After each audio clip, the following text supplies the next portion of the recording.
Not yet. Hello? We're gonna be live here in just a minute. I don't know how to look at my X chat. I'm streaming on X and I hate saying the word X, but here we are. Twitter! X Twitter.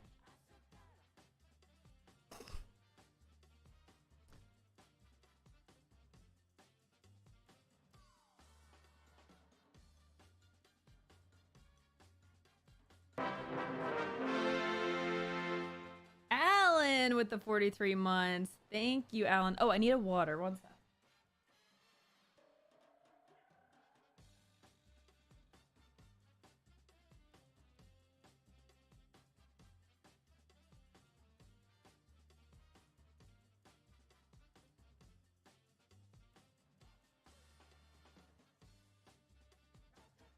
Alrighty, y'all. The time has come for me to start streaming. Here we go. This camera's not working. Good. We're off to a good start. Camera's not on.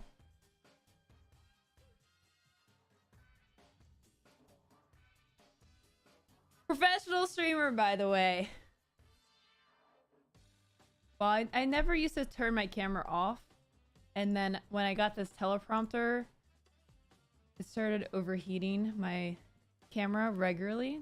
So then I was like, I should probably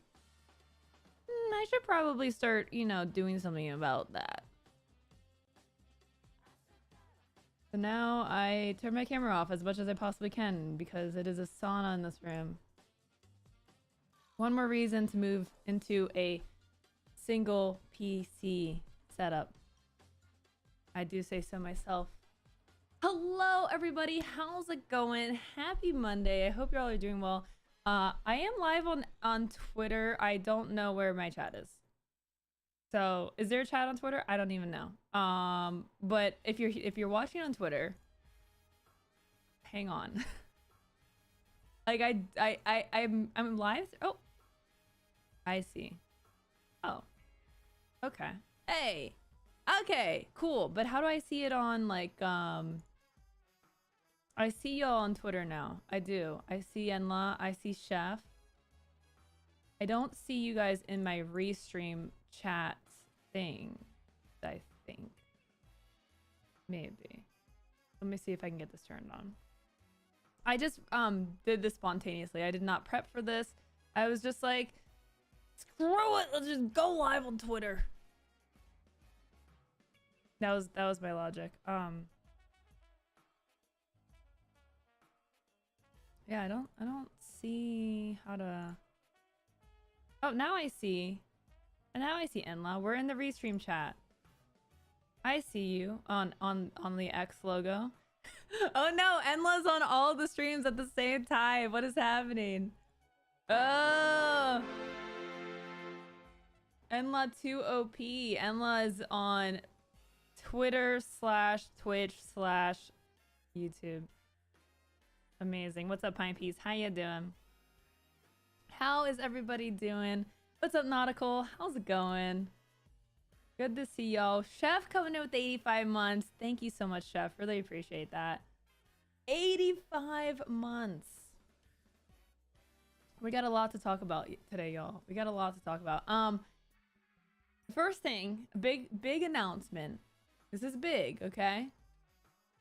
I got a new water bottle.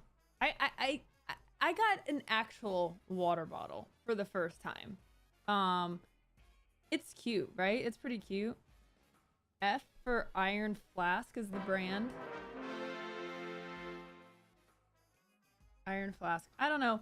I've been using like this free water container that I got like 3 years ago, and I've just been using it, and it's like dented in 3 places. So I was like, you know what? Maybe I should get a real water bottle that's like, you know, I need to drink this 3 times a day. I've already had 1, so I'm off to a good start. Iron Flask is good, really? I've never heard of it, but I was like, this is cute, and you know, it's got a handle, and I like the water spout is, you know, like solid. It's like not too I don't know. I've tried water bottles where the straw is kind of like, I don't know, like it like sucks in a lot of air and stuff. It's like kind of weak or something. I don't know. Too squishy. I don't like it too squishy. So, never heard of Iron Flask, but I was like, I need a new water bottle. It's beautiful. It's beautiful. It's called Bubblegum. Very cute. Reminds me of like cotton candy. It should be called cotton candy, I think. It's more, you know, like the Trix yogurt. Did y'all ever eat Trix yogurts? I was like a pretty picky kid growing up, so I you know, there was only specific things I liked, and there was like, I think it was like the watermelon Trix yogurt flavor that I loved so much. Anyways, these colors remind me of Trix yogurt for some reason. That's my story. I have a 64-ounce one I use at work. Oh my gosh. Yeah, that's I like that I can hold this in one hand and that it could fit in my car cup holders.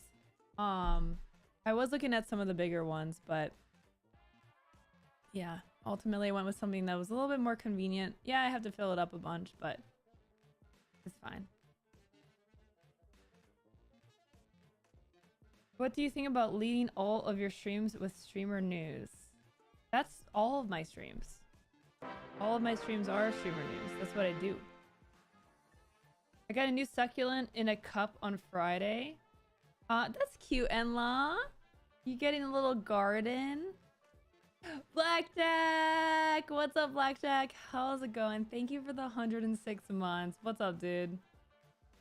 Your titles? I don't know. I figured I'd just provide titles that are more, you know, in line with what I'm going to be talking about. Their price points are also reasonable, but not suspiciously low.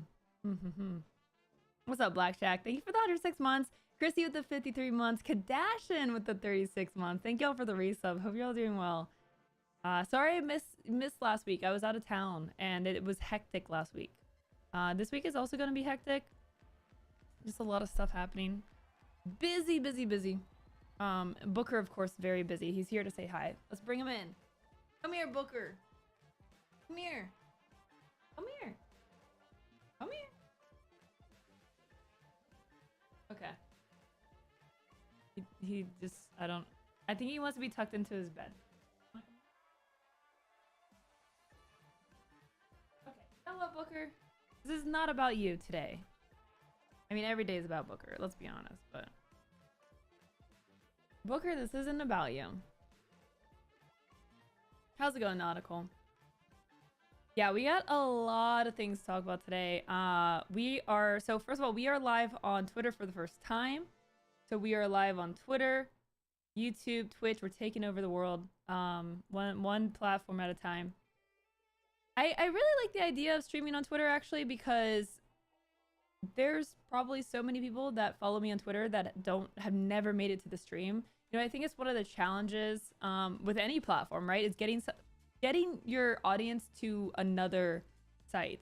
And even though Twitch has kind of been, you know, my central point for creating content for, you know, almost 10 years now. Oh my God.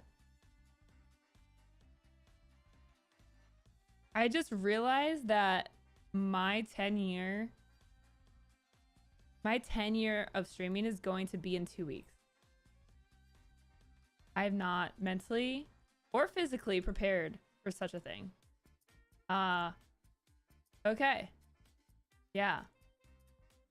10-year celebration. We're gonna have to do something. It is on a Friday, which is great. I'm gonna have to plan something. Holy crap. I cannot believe 10 years of streaming. I didn't know you could stream on Twitter. So they, I don't know. Twitter's kind of a mess, as we all know. It's a mess. It's a very, not even a hot mess. It's just a mess. And they started allowing folks, I think you have to have like the premium plan. I don't know. There's premium plus. I don't know the difference. I've been on premium, I think, for some time at this point. So I think you have to be on one of those plans. I'm not sure though. I went live through Restream and it was very easy to get started. all I did was log in on Restream. I just logged in with I authenticated my account and flipped the toggle to turn it on, and I was live. It was very easy. Much easier than going live on YouTube. YouTube takes some extra time. You gotta set up an event or something. You have to like add your thumbnail, and it's like kind of like clunky. But yes, on Twitter is very easy to get started.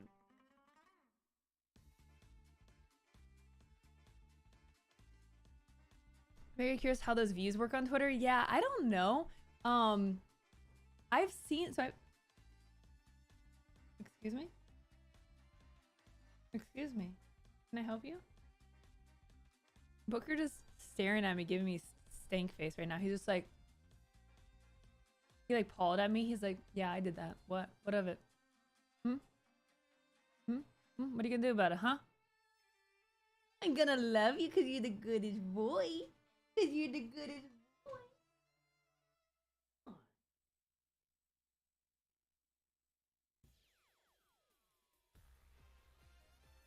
Ah. He is so needy. What? Really? He needed to be tucked in. He needed to be tucked into his bed. Seriously? This boy. Really, Booker? Such a needy little boy. So yeah, it was very easy to get started streaming on Twitter. I've been seeing people get like chunky views on Twitter. So I was like, you know what? I mean, I might as well like click if it's just an extra button click to go live. And like I was saying, like there's a lot of people who follow me on Twitter and have never made it over to my Twitch. Which sucks because they're missing out on a lot of great nuggets of information. But alas, it do be like that. It is a challenge. So I'm here to remedy that. Make it much easier for you to have my content injected straight into your veins.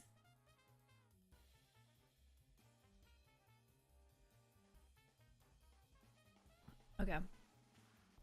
So, anything else to catch you up on before we get into our news? I think so.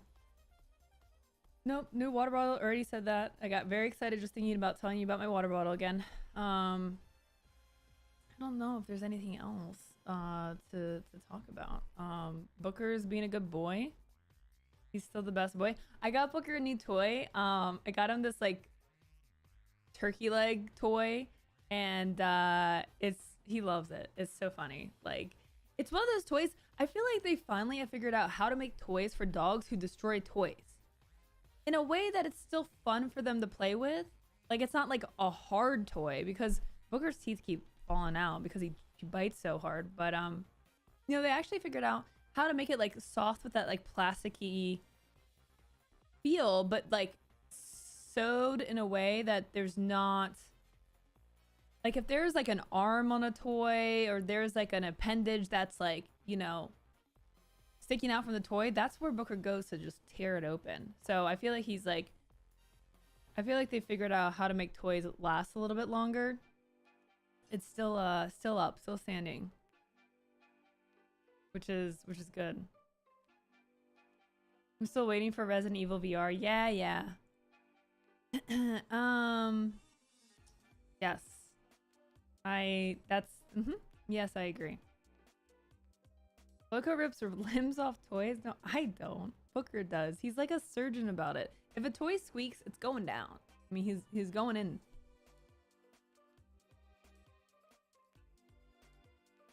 I feel like, Christy, maybe you didn't leave me enough coffee. I don't know. I might be out of coffee here soon. I don't know. Maybe. We'll see. Don't drink all the coffee. Just, you know. Ah! More coffee.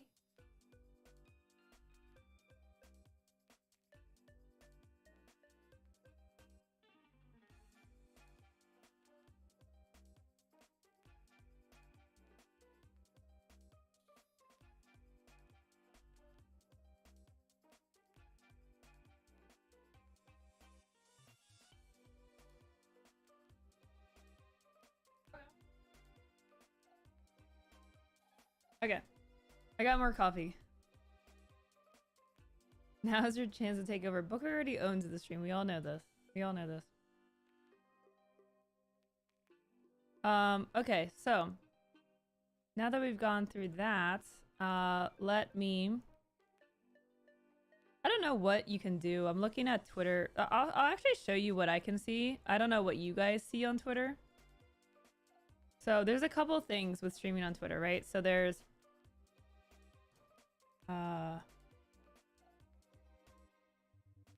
Okay, so first of all, basically what I did was on Restream. Hello, hey, Restream right here. So all I did was I connected on X and then I just turned the toggle on and then set my title to be what it is on the other one. So that's pretty cool, pretty easy to do. And then when you go live, it automatically makes a post for you. So this is what it just makes a post with the title that you chose and then embeds the thing. So now, I guess now I can just hijack my own tweet to do a going live tweet. Right?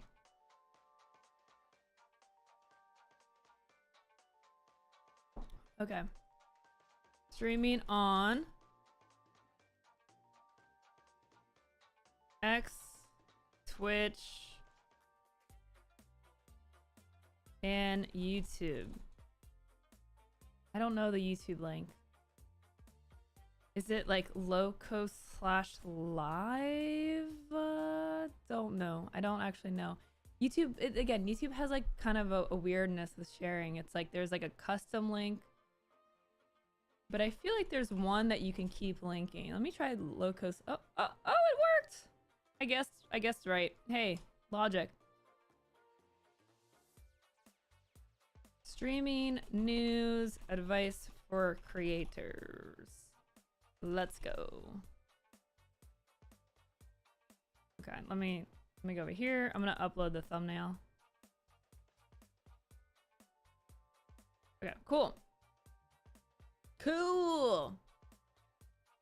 Looks like a regular video that auto plays in the feed. Yeah. I mean, it's a live stream video, so nothing too crazy. Bye, Crazy Ball Man. Take care. Oh gosh, yeah, we gotta get rid of that Loco Blobby emote. That is way overdue to be deleted. That really needs to go. Okay, so if you guys want to retweet the Daily Going Live tweet and get some candy, throw that link in chat. There y'all go. Any sort of like, comments, hey, I'm here, tell me what platform you're watching on, any of those sorts of things.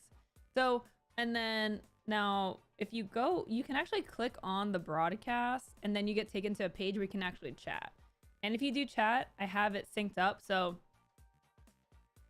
hey, I'm chatting, smile. So this will actually come up on, and you can see it on my overlay at the bottom of my chat. So if you do end up watching on Twitter, you can chat. I will see your messages. It all shows up. It's pretty cool. Pretty cool. Hello, chatting. No, that's not my name. I'm saying I'm doing some chatting, you know, like chit chat, blah, blah, blah, talk, you know, something like that.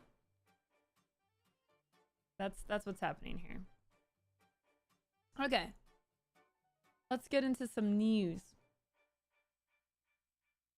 What we got going on today?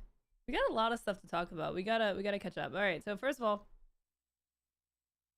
I guess we'll start off with some positive news that I don't know. We'll see how long this lasts. But net neutrality is back again.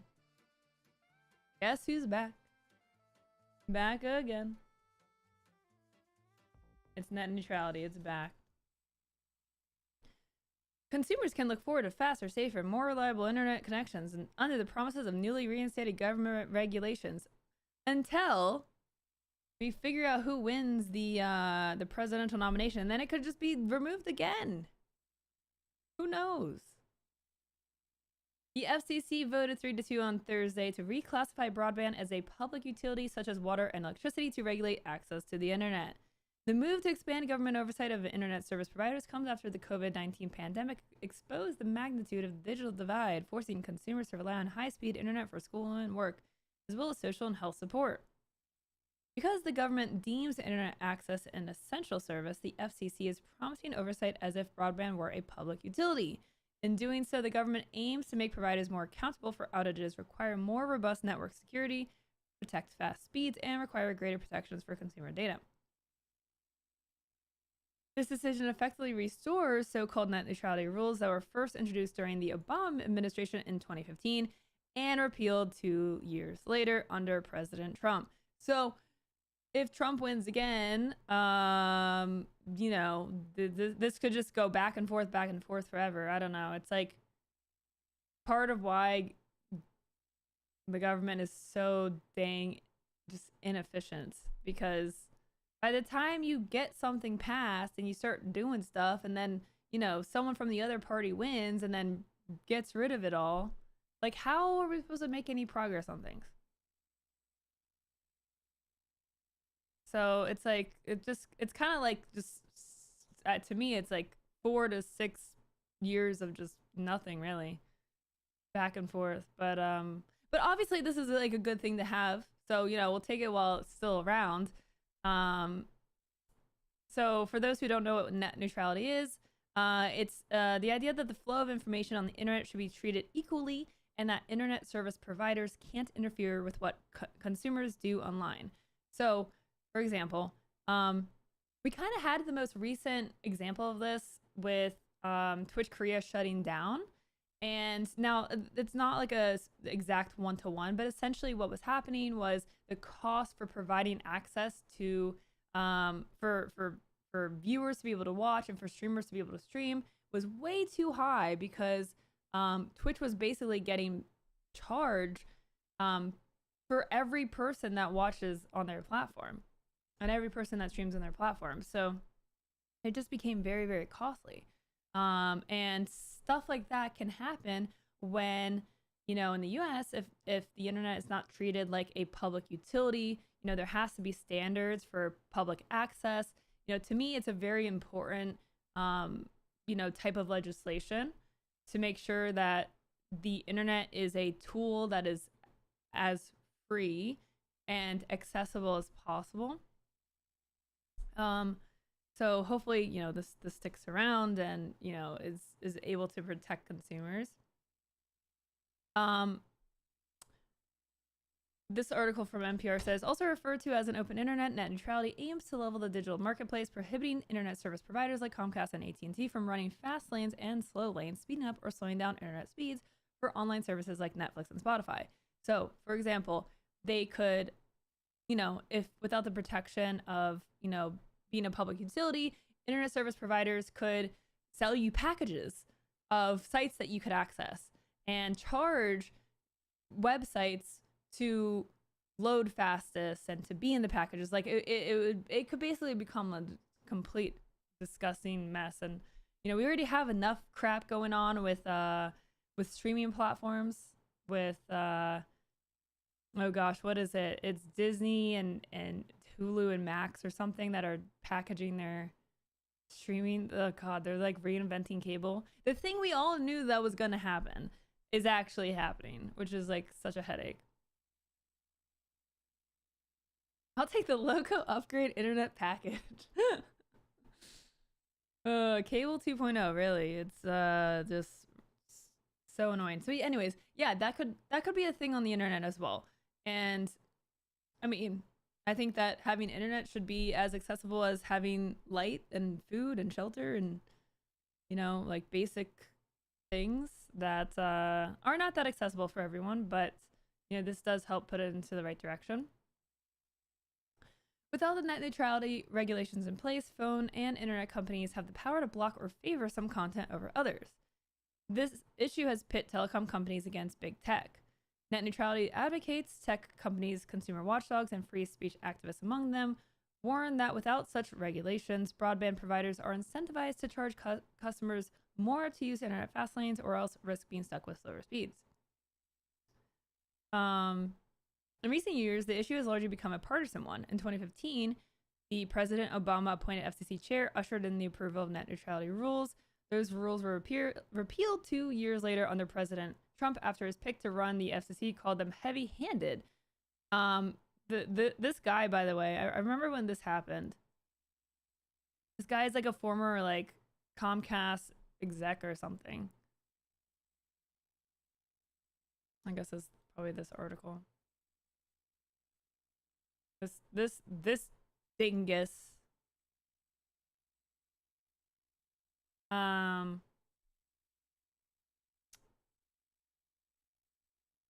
Let's see. His plan to remove net neutrality rules is a way of bringing the internet back to how it was in the 1990s.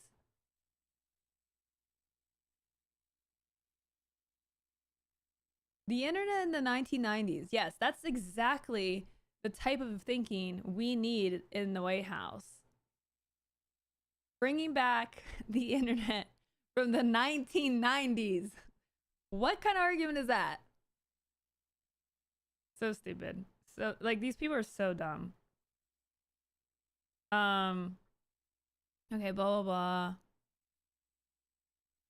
The chairman's proposal called the Restoring Internet Freedom Order. Classic. Just add freedom to whatever you're doing. And it's definitely freedom. I want to see if they say anything about this guy's background. I don't know.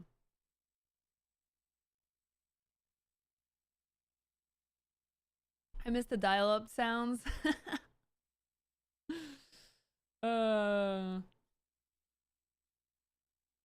Yeah, it's just silly.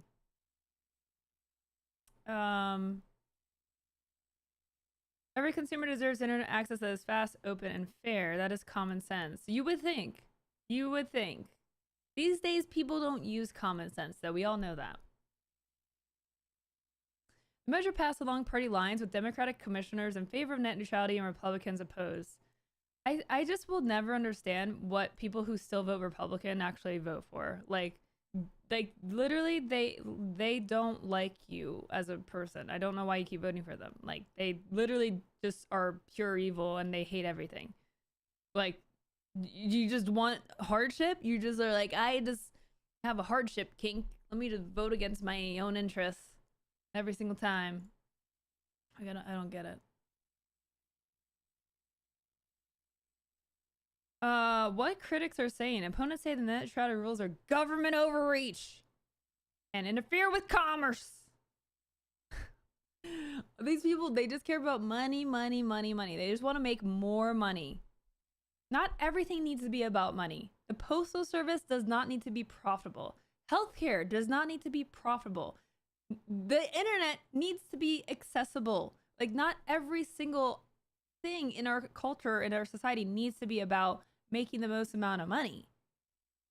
I mean, it's just like, ugh. Like, I'm so just tired of the free market. It's like, it's free for who? If you have money. Common sense isn't so common. I know. Very lost. What's up, OSG? What ended up happening in the years after the rollback went into effect in 2018 was so discreet that most people unlikely noticed its effects, because what it's going to get done in 2 years? Nothing. Well, I guess it's been 6 years, but a lot of public scrutiny on the ISPs, and then the attempts to bring back net neutrality in Congress basically kept the ISPs on their best behavior. Still, there were changes. Some ISPs implemented zero rating plans, the practice of excluding some apps from data charges, she notes, or were caught throttling. I mean, yeah, I definitely remember. I remember a lot of streamers having issues with that. AT&T data throttling refunds.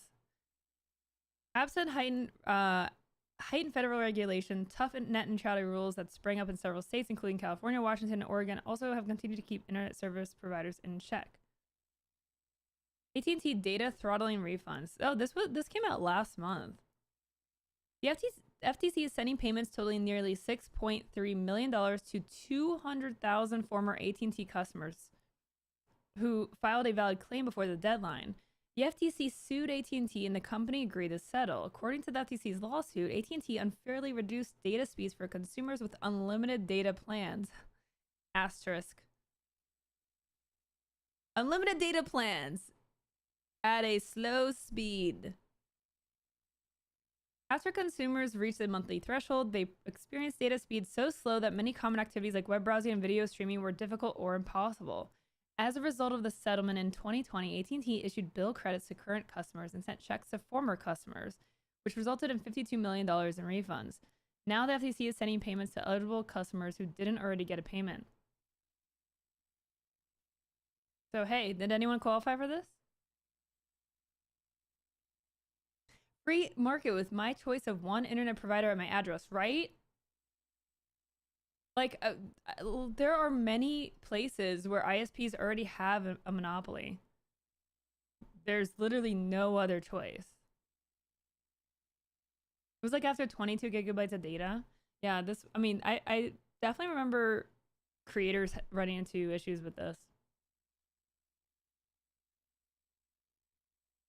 Anyways,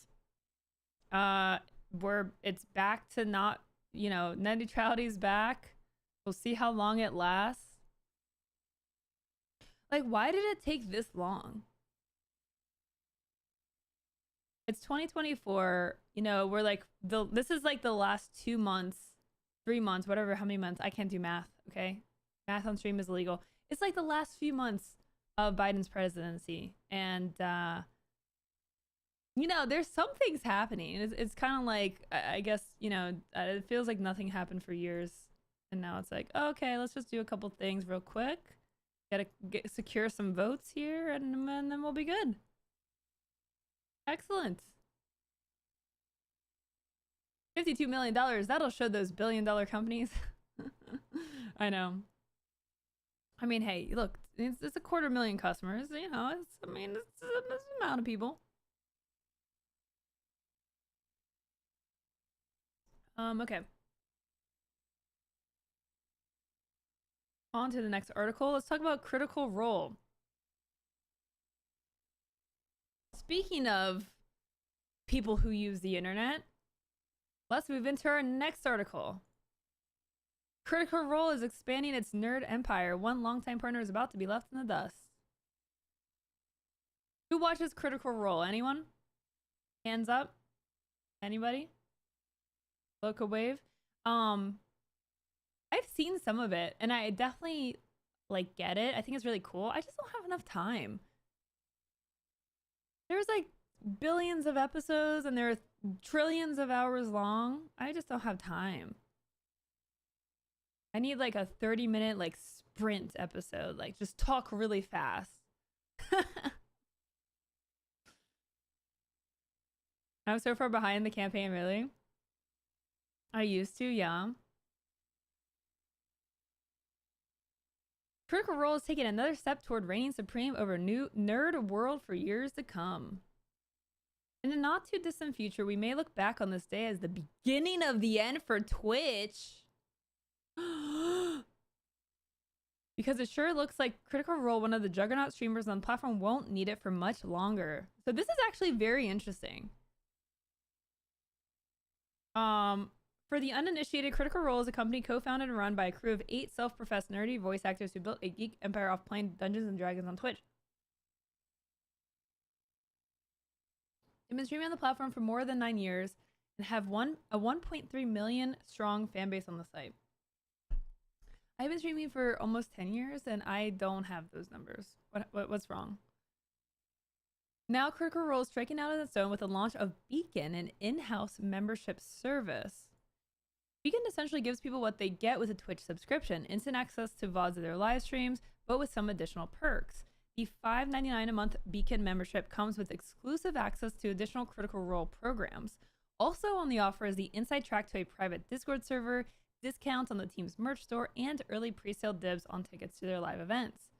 Viewers of the show on Twitch and YouTube can still watch the show for free according to its regular release schedule. It remains to be seen how much of its subscriber base Critical Role will be able to draw away from Twitch, which does give Amazon Prime users a free subscription to one channel. Critical Role also made bank on Twitch. We'll pull that open here, where it still has a massive viewer base. Going it alone is, by all estimates, a daring gambit. I mean, we saw this very recently with, I'm not too familiar with these folks, so someone may have to help me out. There was a YouTube channel that was like, yeah, we're gonna go off platform. We're gonna go away from YouTube. We're gonna paywall and do our own payment thing, right? It was very recent that they tried to do this and everyone got like upset. And I think they'd like ended up backtracking a bit. I don't know what the resolution was, but we can definitely look that up if anyone remembers what the name of those people are. But essentially, you know, doing this, so there's pros and cons to doing this. And we've seen a lot of like big, you know, companies, creator-led teams, whatever, try to do something like this. And it can be really hard to pull this off. So I think that what they're going to do is basically still use Twitch and YouTube as much as possible, right? Because there's still the discovery, there's the access, they're still making money off Twitch.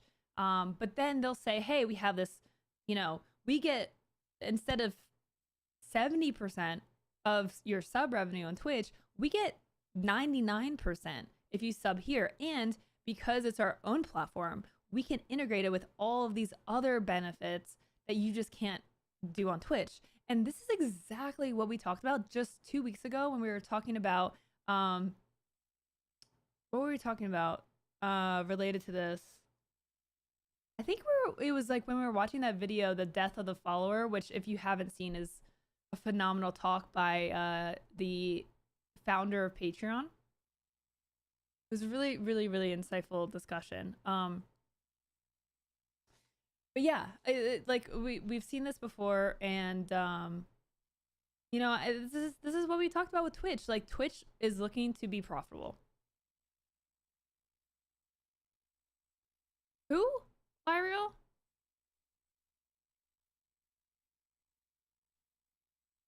Sony just bought Capcom. What?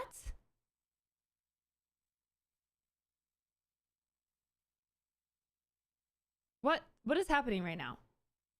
Sony just bought Okay. Okay, well, I guess we'll pause this.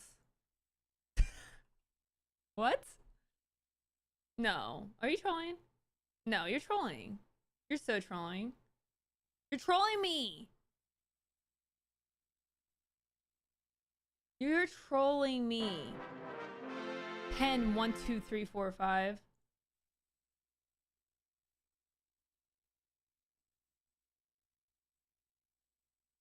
Okay. Unless anyone starts throwing the article in chat. I'm not gonna say you're trolling, Pen. Anyways, so we've talked about this. What Twitch needs to do is they need to do more with their community fund model, because it is the best model for monetization. But on Twitch, it just is lacking. It's archaic. Like, you sub and you get emotes and that's it. Like, Twitch needs to lean into that and actually open up to third parties. Stop being so like dodgy with third party tools. Lean into it. Like, partner up with someone like Fourth Wall, who are doing a ton of stuff for community monetization, and just make that so much better than what it is. Because this is what's going to happen. This is the next step for the creator economy. It is creators becoming their own business, having their own ecosystem beyond a single platform. Critical Role is not just a Twitch show, right? Like, there's so much that goes into it. They're on multiple platforms.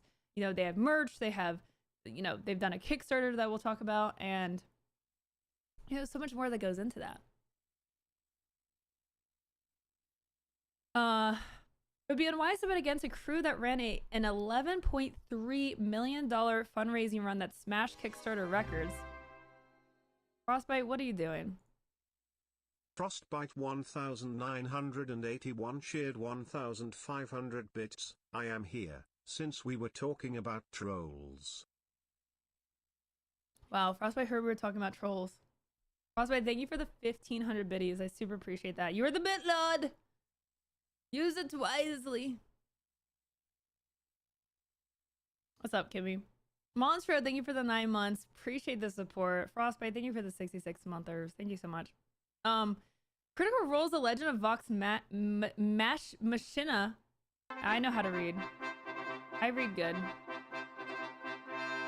Reunites your favorite heroes for a professional quality animated special. $11 million by 88,000 people. Oh my god, look at that. Y'all, one person away from 888. Like, oh man. You know, there's probably someone in this chat right now that was gonna pledge and missed the deadline or forgot. You could have been the one to make this number whole. So close. Striking out and running your own service, especially with the audience that Critical Role has, is going to be expensive. I mean, they of all people have the justification to do so. Oh no, am I getting locked out? Insider's locking me out, I think. I'm not going to be able to read this article. But anyways, it was during the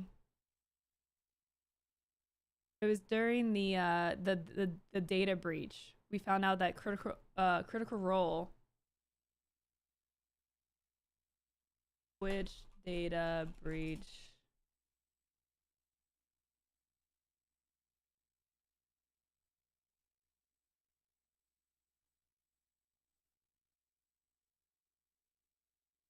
Okay.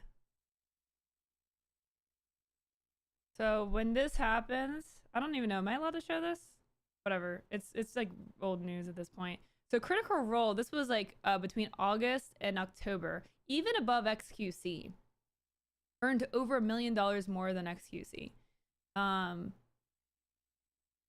Pretty crazy. Pretty crazy. Launched games that should make Hasbro nervous and sold out in arena in London. Marsha Ray, Critical Role cast member and the company's creative director, was candid in a YouTube video announcing the service's launch about why the crew was making this move. Speaking of fans, she called it the most direct way you can support us in everything we do while not having a portion of your hard-earned subscription dollars going to a massive third-party corporation. Over the years, it's become a huge priority for us to bring more and more of our business in-house.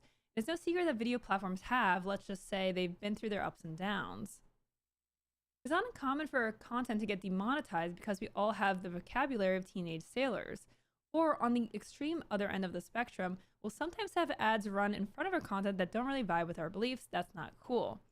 So, a couple of things being accomplished here, right? Like they're gonna get control over their own ad inventory. But that's, again, none of this is really easy. It's not really feasible for creators to just like start streaming on their own platform and have their own subscriptions and be able to like create their own ad deals. But again, if anyone can do it, it's these folks for sure.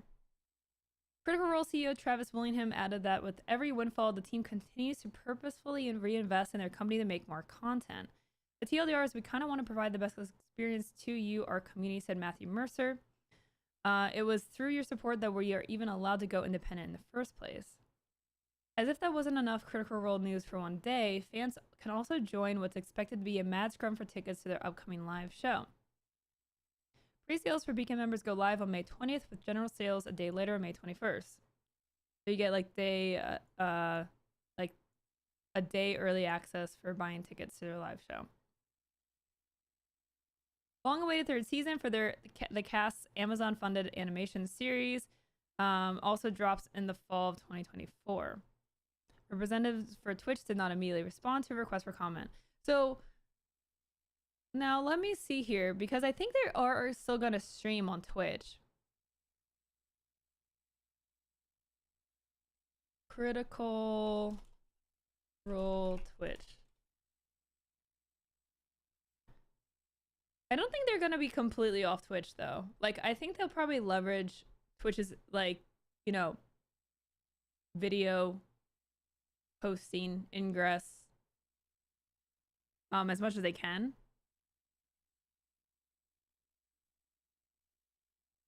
I'm trying to see if there's like a specific like commentary from Critical Role themselves. Oh yeah, okay. We're excited to announce Beacon, a new membership service and home for all things Critical Role. Unlock event pre-sales, merch discounts, exclusive series, and more. I mean, I think like just so they're charging $1 more. I think they are streaming on Twitch as well. Yeah, don't worry, nothing is changing with how you watch. We'll be on Twitch and YouTube as usual. Yeah, so they're still gonna do that. They're just adding another component. So I think what will happen is most people will probably still watch on Twitch and YouTube because, as we know, that's just that like you're just gonna retain the most amount of people by doing that.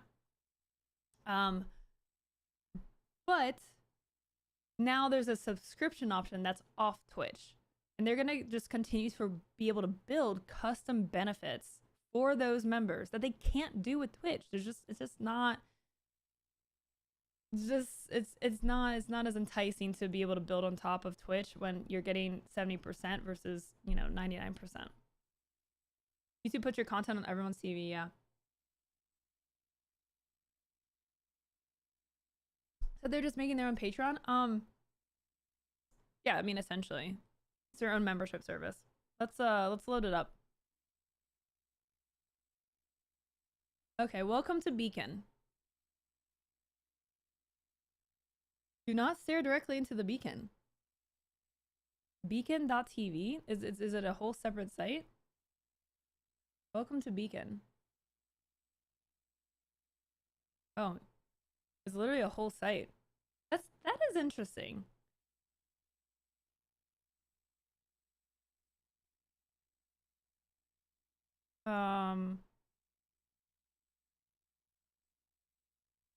Beacon is a special membership service and the new home for all things Critical Role. But why not put that on your own website that you already have, though? That's the thing. My brain is in such a good mood, it wants it to be Bacon TV. You'll be able to enjoy the shows you love completely ad-free, get early access to content, and for the first time ever, the Critical Role podcast will be available instantly after the initial broadcast. Nothing changes with how you're able to watch or listen to your content currently. As an independent company, Beacon allows us the flexibility to create special perks, stay better connected with you all, and provide you a better unfiltered experience without being beholden to algorithms or outside companies. This won't be taking anything away, it's just our way of bringing you even more.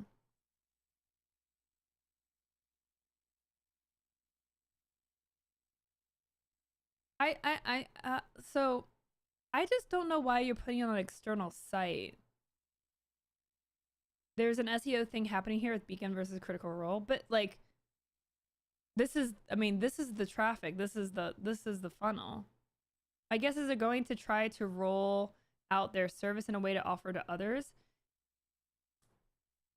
But then they're like competing with themselves, right?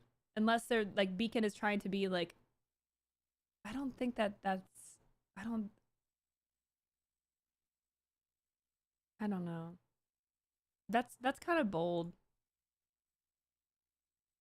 Yeah, I don't know. I'm kind of confused by that. Welcome to Bacon.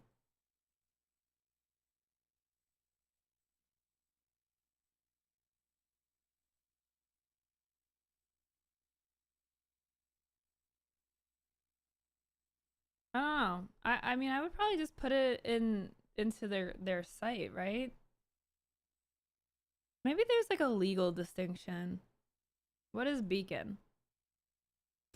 If it's the new home for all things Critical Role, then why wouldn't you put that on your website? I don't know if it's gonna have more than Critical Role. I'm not getting the impression that it does. I mean, it's like unless they're like moving away from the Critical Role like as the central and Critical Role becomes like a part of a bigger media play, which I guess makes sense because they have the well, yeah, I mean the Legend of Vox Machina machinage? Yeah. Machinage. Is it a Google Alphabet move? Maybe. Machina. Machina? Machina. Okay. Machina. Uh-huh. Machina. Machina. Machina.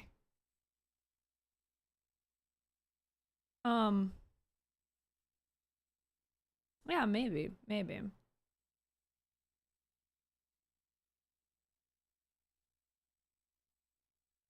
I have definitely learned my own lesson of Machina. Machine. Mackies. Mac and cheese. Okay, anyways.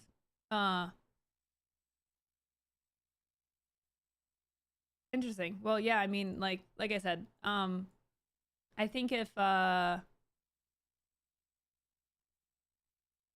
think this makes a lot of sense. Like they're not losing anything really by doing this. It's an investment, you know, it's a play, but I think it makes sense for them, honestly.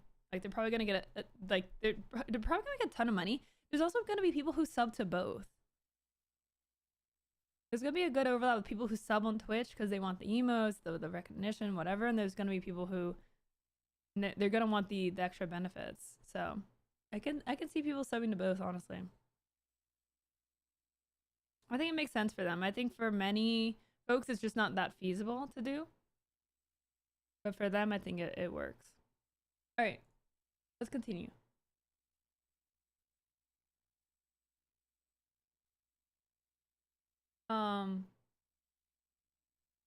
Speaking of things that work, or maybe things that don't work, Skyrim.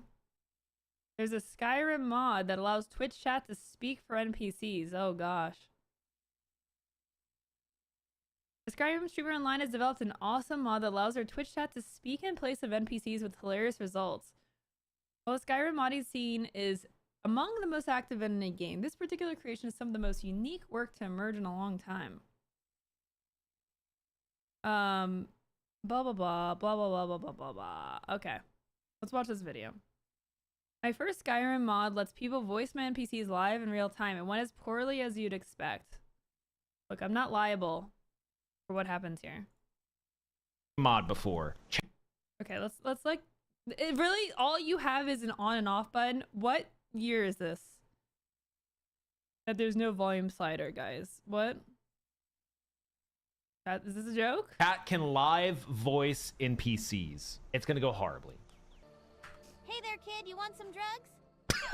Dragons Alduin was born in 1998 when the Undertaker threw mankind on God damn. Oh, hey, Ratface. Hello there. I'm brought to you by Raid Shadow Legends. Let's get ready for some immersion here. What's up, dude? Nice. I heard about this guy in Whiterun who apparently has a nice... I don't know about that one. Did R&D get banned? That's right. If you die in the game, you die in real life. Get banned, idiot. I hear there's an adventurer abducting children from their homes and bringing them with him on his twisted journey. No idea what you're talking about, child. Hey, Oh my god. According to Blurbs, it isn't just one mod that can be uploaded for others to use, although they plan on sharing more information in the future on how to do it. One of the most interesting parts of the mod is how it uses AI voices to work properly. While there are very real ethical concerns of the use of AI in gaming, this likely doesn't fall into that category. Yeah. Whatever. That's funny. When are we playing this? I mean, this seems like a lot of fun to do, for sure. Best time to tune in. Yeah, no, this would be hilarious to do.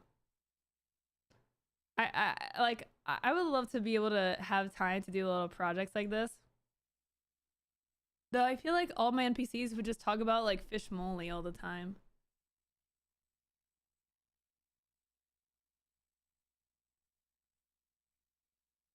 That's pretty awesome.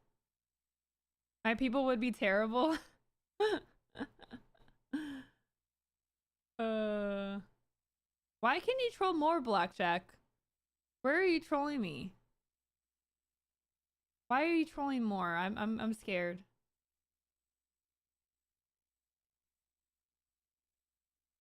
I have never made a game mod before. Chat.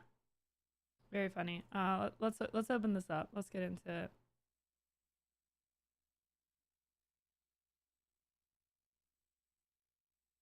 Normally, I hate when people show clips of their streams.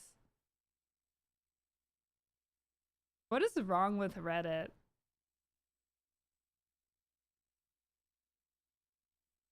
Reddit is so... I hate when people show poorly, but sharing a funny standalone clip is just good subreddit content. I think Rule 10 is a little weirdly strict, but this is exactly the kind of thing the rule is making room for. Like, what? Like, why is this the conversation? Why is this the first most voted thing? Like, what is wrong with Reddit? Something is very wrong. I gave up on Reddit. I tried to help people in the Twitch category, and people were like, "Hey, I want music for my stream. Where do I find music?" And I was like, "Oh, well, I made this site streamermusic.com. That's a giant ass table of music that I just put together. It's free to use." Literally got in trouble for it. Like, what do you want me to do? Not share any website? They're asking for help. No, our Twitch is definitely a dumpster fire for sure. Reddit hates anything that's even moderately related to self-promotion. Yeah.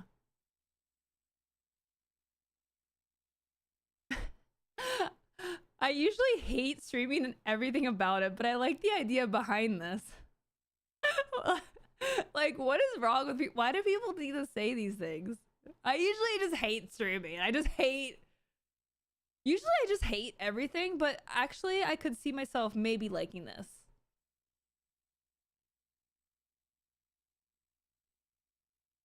Sadly, it's not just a mod, it's a lot of different things running at once to make it work. Probably won't be able to upload it as an all-in-one mod. I don't know how to. I'm new to this, but I'll post a video at some point in the week sharing more info on how to do it.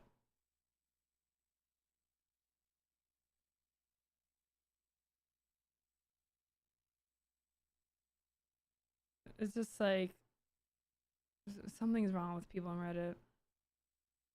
Normally, I just don't like anything about anything, but you know, I'll make an exception this one time. Normally I hate literally everything. Normally I hate Skyrim, but I just can't help but find a little humor in your clip, even though it is a little self-promotion, and that makes me laugh a little less. Like, I get being annoyed that people share their own clips, and usually it's like just bad, but ugh, God, it's just so bizarre. Anyways,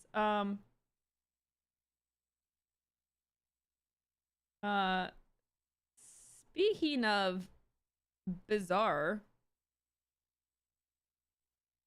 let's talk about Blue Sky. I don't know, I'm trying this thing where I have like really great segues into every, like, the next content. It just keeps going and going. We just keep going and going and going. But you know, it's my first time trying this. You know, I'm new to streaming, so forgive me. After leaving the Blue Sky board, Jack Dorsey sounds off on the Twitter rival he backed. So Jack Dorsey has left Blue Sky. Blue Sky is the attempted Twitter alternative that is supposed to be decentralized. I don't know. Does anyone use Blue Sky? Show of hands. Anyone here a Blue Skyer? Am I saying it right? Blue Skyer? Who's soaring the blue skies? I was gonna ask what Blue Sky is. Really? It's like the only thing that we talked about when we were talking about Twitter alternatives for like a year. Contrafiction cheered 1000 bits. Normally I hate streaming related news, but I like this. Well, I'm Contrafiction. I'm very glad that you can make an exception. I know normally you hate streaming news, and that's why you come here and watch me talk about streaming news. So really grateful that you could open up your wallet and give me money for the thing you hate. Speaking of hating things, ads are gonna run in the next 30 seconds. So if you are a non-sub, get wrecked. If you're a subscriber, enjoy not having ads. Ads are a free way to support the stream, so thank you very much. What the heck? Blackjack, what are you doing? Blackjack 161 cheered 2,755 bits. Will I want to join now? Ha ha ha. Blackjack, thank you for the the 2,750 bits. Thank you so much, Blackjack. I appreciate the support. Getting wrecked as commanded. Chat, let's just troll everyone that has ads right now and just like start just laughing. Like, oh my gosh, just like, holy, no way, oh my gosh, like, lol. Everyone's gonna be very confused. It's the master plan. Thank you so much for the support, Blackjack. I appreciate that. Thank you. You're being a very nice troll today, Blackjack, I will say. Oh my god, this is the best part of the stream. I know, right? Having turbo, am I doing my part? Yes. Yes, with turbo, I get your pennies. I still get your pennies and you don't have to watch ads. It's a very much a win-win. I make like 3 cents off you and you save 3 minutes of your time. It's a good deal. You hate me so much. Oh my god, Blackjack, you're such a DQ. No ads in my country. Nice. Nice. Kimmy, I did not admit I love fish molly. That is a straight up lie. Straight up lie. Alright, let me take a quick bathroom break, y'all. I'll be back in a minute while the ads are running, and then we'll talk about this article, and we have many more things to talk about, so don't go anywhere. I'll be RB.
Okay, I'm back.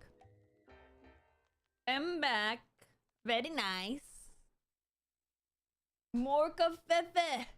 Atif with the 28 months. Atif, thank you so much. Jimpy with the 70 years. Thank you all so much for the resubs. I super appreciate the continued support. Thank you for being here.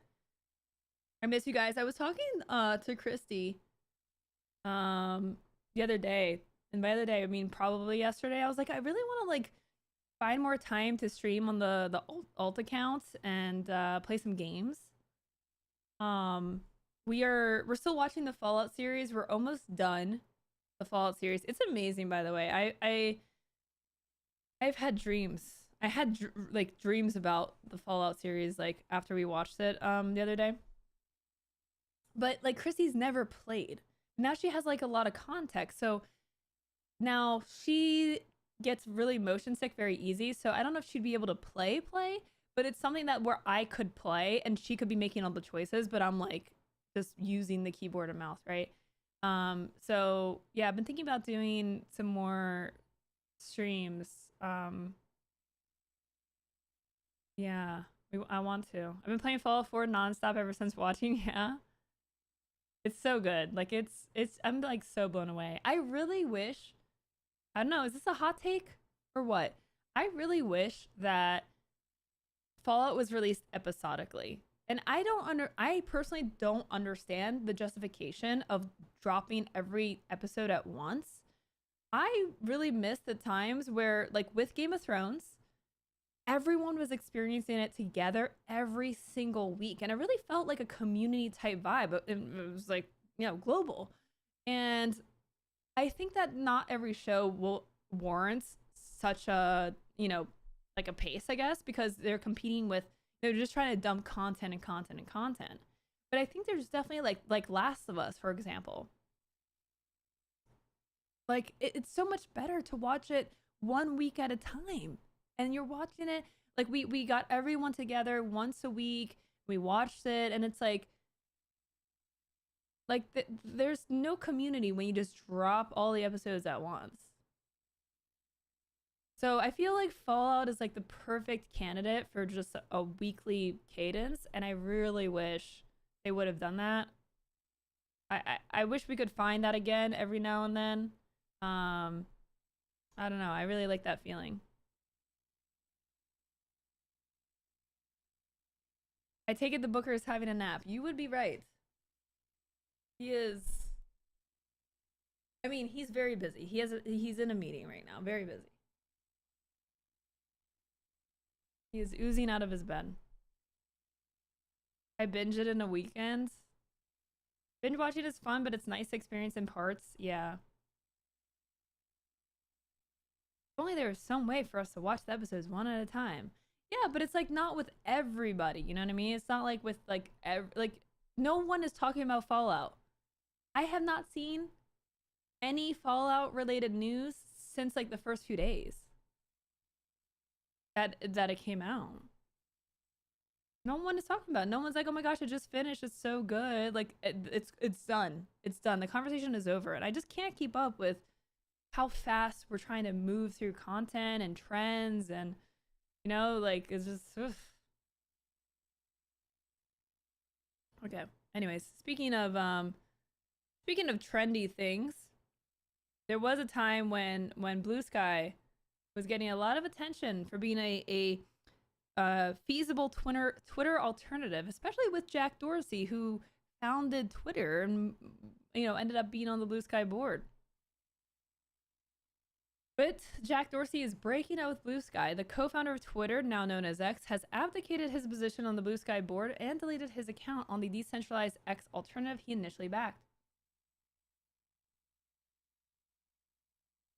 Dorsey's support helped Blue Sky gain ground as an X alternative during the chaotic early months of Elon Musk's reign as chief twit. The decentralized social media protocol seemed to be maintaining its momentum at the start of 2024 when it grew its base to include nearly 5 million users. Dorsey's sudden resignation from the board upset that harmony. As the former Twitter boss severed ties with Blue Sky, he called X freedom technology and advised his followers to put their trust in it.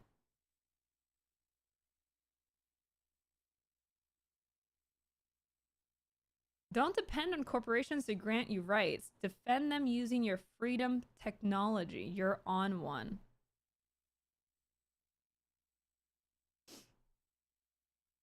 I think, Jack, you're on one. Not in a good way. I don't think I would call X very freedom technology. I don't know about you guys, but I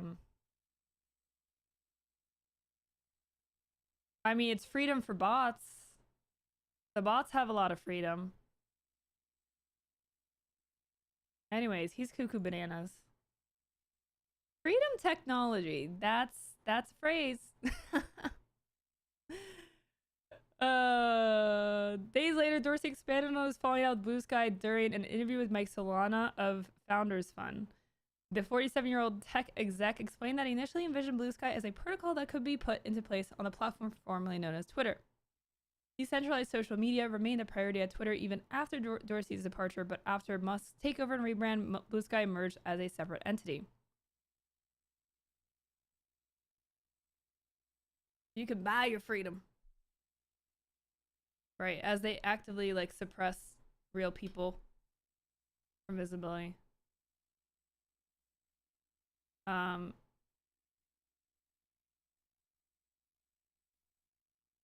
Jack challenges at Twitter, a hostile board with an activist member. Oh god. The core critical sin of basing Twitter's model on brand advertising.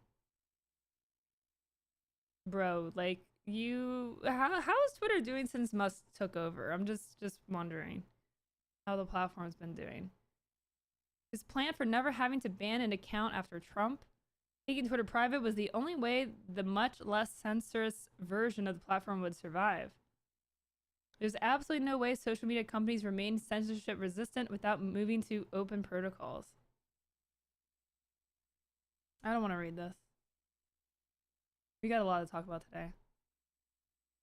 Dorsey says Blue Sky's repeating all of the mistakes that affected Twitter during his reign. He took particular issue with Blue Sky's decision to step up in moderation. In Dorsey's mind, that decision limits the free expression of users. Blue Sky saw this exodus of people from Twitter show up, and it was a very, very common crowd. But little by little, they started asking Jay and the team for moderation tools and to kick people off. And unfortunately, they followed through with it. Yeah, I mean, what a concept. Imagine wanting to protect your space. I don't know. So strange. You need to be tolerant of all the things that people say. Obviously. Very normal thing to do. Rather than supporting Blue Sky, Dorsey is now backing No Strength. I don't know what this means. Another decentralized social media protocol. I know it's early and Nostr is weird and hard to use, but if you truly believe in censorship resistance and free speech, God, you have to use the technologies that actually enable that and defend your rights. Freedom! Yeah! Dorsey's about face has not set well with Blue Sky brass. Paul Frazee, the engineer who has served as the mouthpiece for some of Blue Sky's most innovative features, suggested that Dorsey has misinterpreted the platform's purpose. Unmoderated spaces are a ridiculous idea. We created a shared network for competing moderated spaces to exist. There are even the unmoderated or loosely moderated spaces still have some moderation. Like, no one actually wants completely unmoderated spaces, because if you do, why? What do you need to see and to say so badly that very basic level moderation rules is offensive to you? What do you want to say? What do you want to say? I mean, I'm still gonna ban you for it, but just say it. What do you need to say so badly?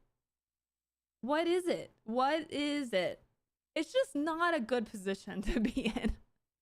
Like,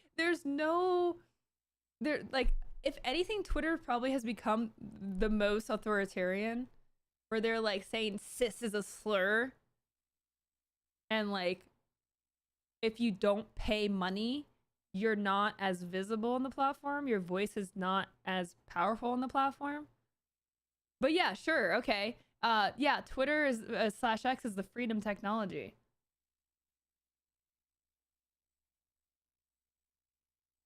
What? That makes sense. Not. What did they need to say? What did they need others to say that they can put themselves by saying it outright themselves? What? I feel like I know what you're trying to say, but yes, I don't know. As for the idea that Twitter X would be the first client to adopt the Blue Sky Protocol, Frazee claimed that a certain someone made sure that didn't happen. Elon killed that straight dead, he said. Can someone give me a brief on the topic? Jack Dorsey, who founded Twitter, is out at Blue Sky because he wants freedom of speech. Freedom. What's up, Cirque85? How you doing? Freedom. My freedom. Okay. Jack Dorsey is a dingus. I tried to warn people about Jack Dorsey. People were like, "Oh, I mean, he founded Twitter, and now he's doing Blue Sky. That's a good sign." I don't think so. Cause he was, you know, it was very public that he was still like pro Elon Musk. I mean, yeah. Speaking of freedom, Kai Cenat is free from going to jail because he will not be prosecuted for the NYC Park giveaway chaos of 2022. When did that happen? Oh, it was in August of 2023. All right, this is NBC News, so they're like normies, okay? A popular Twitch streamer and YouTube personality who was charged with inciting a riot last year after a New York City giveaway turned into chaos will not be prosecuted. Kai Cenat and 2 others have already paid more than $57,000, and Cenat publicly apologized after the event in Union Square Park went disastrously wrong on August 4th. The event was not permitted or sanctioned by the city. Cenat, a video game streamer, made promises that he'd give away video game consoles, PCs, gaming chairs, and keyboards among highly sought-after items. Hundreds attended. Police said bottles, rocks, and fireworks were thrown. Aerial video showed people standing on cars, and the NYPD said 3 officers were injured after police were attacked and in the crush of people. The total restitution of $57,000 covers the landscaping damage and additional staff hours needed for cleanup. All the restitution payments have already been made. Cenat, now 22. He's only 22 years old. I did not know that. Himself paid $55,000 to Union Square Partnership under the deal. He posted an apology on social media Tuesday, in which he admitted he created an unintentional dangerous situation due to the way he promoted and advertised it. I am from New York and would never want to see the city turned upside down due to unwanted, irresponsible, and dangerous behavior. I wanted to do something cool and fun for people. Did not think it was going to turn into something that caused harm to the city. I mean, I totally get this. You're 21 years old. You're just trying to do some fun stuff. You don't realize, like, the magnitude of your reach and how people can, you know, get activated if you're giving away free stuff. So I think this is like a very fair resolution. The case was officially dismissed after the apology is on social media for a full 24 hours, spokesperson said. Who at that age thinks through to that degree? I know. I mean, like, you know, yeah, I mean, I don't know. You never expect pretty much. Look, as a streamer, you almost never expect anyone to show up at your meetup. Your biggest fear when you have a meet and greet is you're like, please, just someone be there and just talk with me the whole time to make it look like I had someone show up. Please. I think most of us have had that fear of just not having anyone show up, and then people show up and you're like, there's multiple people here, like there's a line, like people are waiting to talk to me. That's a thing. I'm sure Kai Cenat just like totally underestimated the turnout, and I mean this could have gone even worse, right? Like especially if there were, I don't know if there were like free things that he had on him, but it could have gone really south. Speaking of going south, GameStop is going north right now.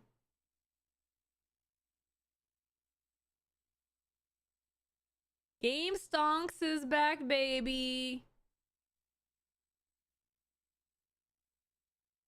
GameStop soars 60% as RoaringKitty, who drove meme craze, resurfaces online. We're back. Who's been sitting on that GameStop waiting for it to come back? It is up 70% today. 70%. Come on, who played this? I know someone was following RoaringKitty. Someone was hanging on to some Game Stonks.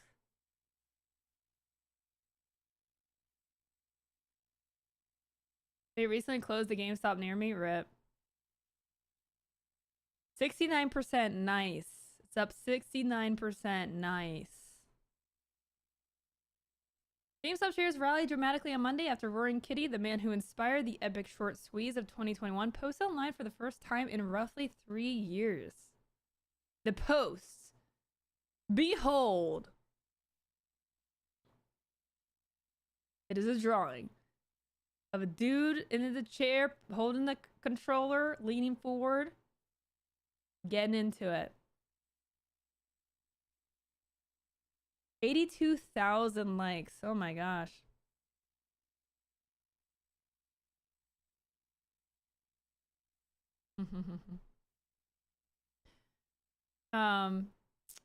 Marks RoaringKitty's first post on the platform or on Reddit since 2021. The post has garnered 63,000 likes in 13 hours. GameStop last traded up 70% after soaring as much as 110%. Trading in GameStop was halted multiple times due to volatility. I don't understand this. Where's my resident stonks expert here? To me, this seems manipulative to prevent people from trading because it's volatile.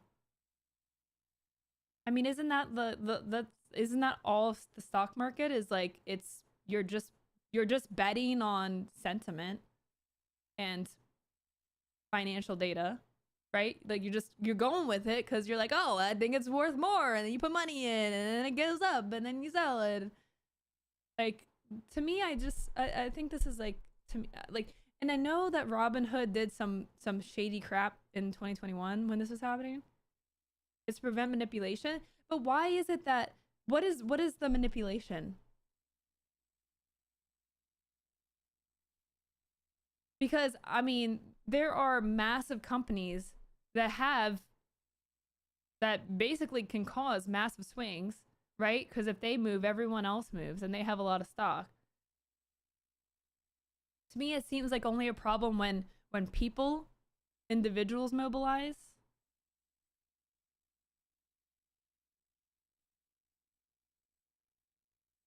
AMC, another meme stock, jumped 22% on Monday, while Reddit traded 13% higher. RoaringKitty, whose legal name is Keith Gill, is a former marketer for Massachusetts Mutual Life Insurance. Did anyone watch the movie, by the way? I did watch the movie. It was very interesting. It was interesting. Also known as Deep Effing Value on Reddit, Gill drew an army of day traders who cheered each other on and piled into the brick and mortar video game stock and GameStop call options between 2020 and 2021. The meme stock frenzy involved individual investors taking aim at short sellers and hedge funds who were pessimistic about the outlook for GameStop and other companies, forcing them to cover their short positions and drive up the price of the target stocks. Currently, a short position in GameStop shares amounts to more than 24% of all its shares that are freely available to trade. Gill later posted a few videos with scenes from popular TV shows and movies, but there's no clear indication of what they mean. GameStop was the most talked about stock on Reddit's Wall Street bets by far on Monday, with more than 600 mentions in the last 24 hours. The poster child was hedge fund Melvin Capital, which was heavily shorting GameStop and became a target of the army of amateur traders, suffering huge losses that prompted Ken Griffin's Citadel, as well as Point72, to backstop Melvin's finances with close to $3 billion in support. Short selling is a strategy in which investors borrow shares of a stock at a certain price and expectations that the market value will fall below that level when it's time to pay for the borrowed shares. The GameStop mania that drove its stock above $120 a share split adjusted in early 2021 from as little as $3 in the space of 3 months. In response, one Robinhood user filed a class action lawsuit after the app's decision to restrict GameStop trading on its platform. The suit was dismissed in August 2023. Another class action lawsuit brought against Gill alleged he pretended to be a novice trader despite being a licensed professional. The volatility spawned a series of congressional hearings around brokers' practices and gamifying retail trading, and testimony from leaders of Robinhood, Melvin Capital, Reddit, and Citadel, as well as Gill. The entire episode was finally inspired the 2023 movie Dumb Money, which Paul Dano played Gill. In January 2021, GameStop shares hit an all-time high of $120 intraday, adjusted for a subsequent 4-for-1 stock split in the summer of 2022. But as interest from individual investors eventually faded, the stock collapsed along with other meme stocks such as AMC. GameStop last month hit a 3-year low of $9.95. It's crazy that, like, this is all that, like, this being posted is all that it takes for this to happen. I mean, how can you get in trouble? Well, you're not saying anything. You're not telling them to do anything.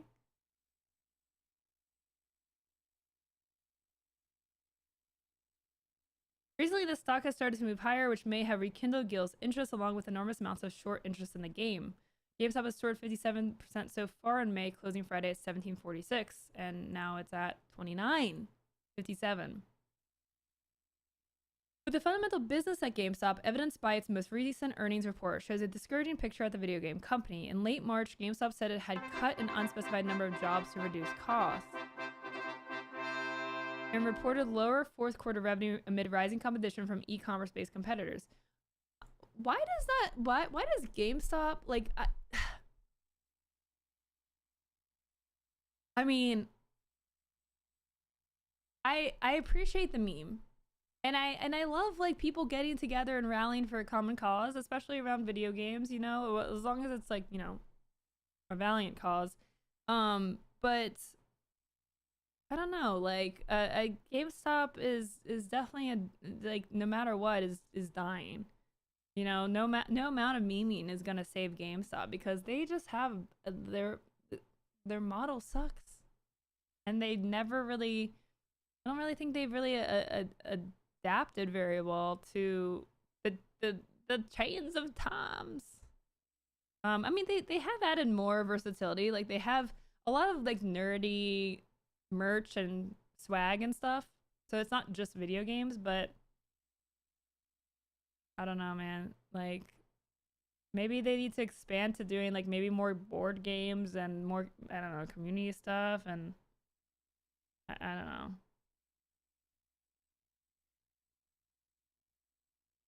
Anyways, I mean, I love kind of following this. I think the story is very fascinating, and oh yeah, I've been, like, just swiping by this, but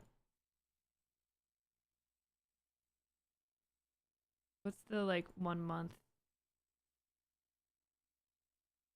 It was $10, so it's at 17. What is it? It's at 30. It's at 30 right now. So it's tripled. It's tripled in value.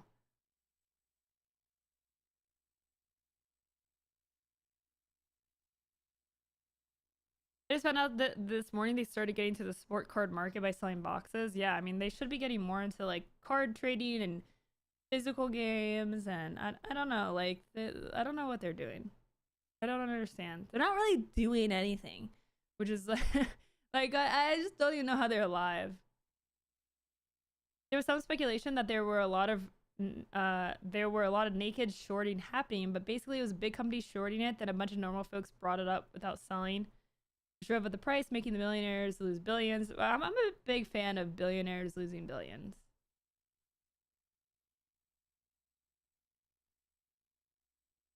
It's worth buying and holding on to if people out there are going to work together to spike it like this. I mean, it's hard to predict these things, but yeah, I mean, yeah, I don't know. Things are happening right now. So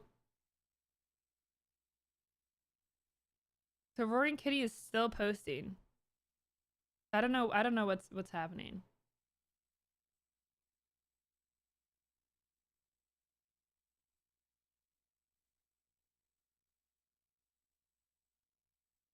Their last post was June 2021. I'm interested. I'm curious what's gonna happen next. We'll keep an eye on it for sure.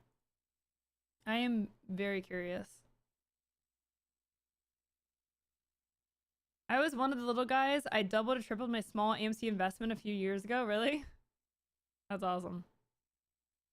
Look, I'm all for it. If you end up, you know, doing well on this, I mean, yeah, that's awesome. That's great. I love it.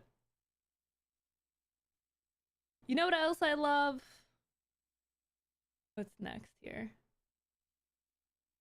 I love cute videos of kids being cute. This video is posted on Twitter. Mommy, this is what you sound like when you're streaming. Here's a nice little streamer meme here. Blah blah blah blah blah blah blah blah blah blah blah blah blah.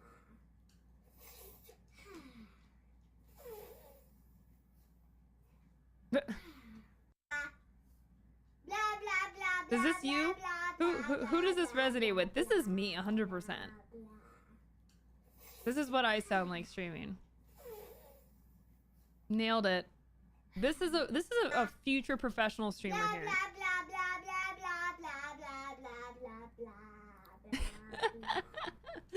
Just blabbing and sipping coffee.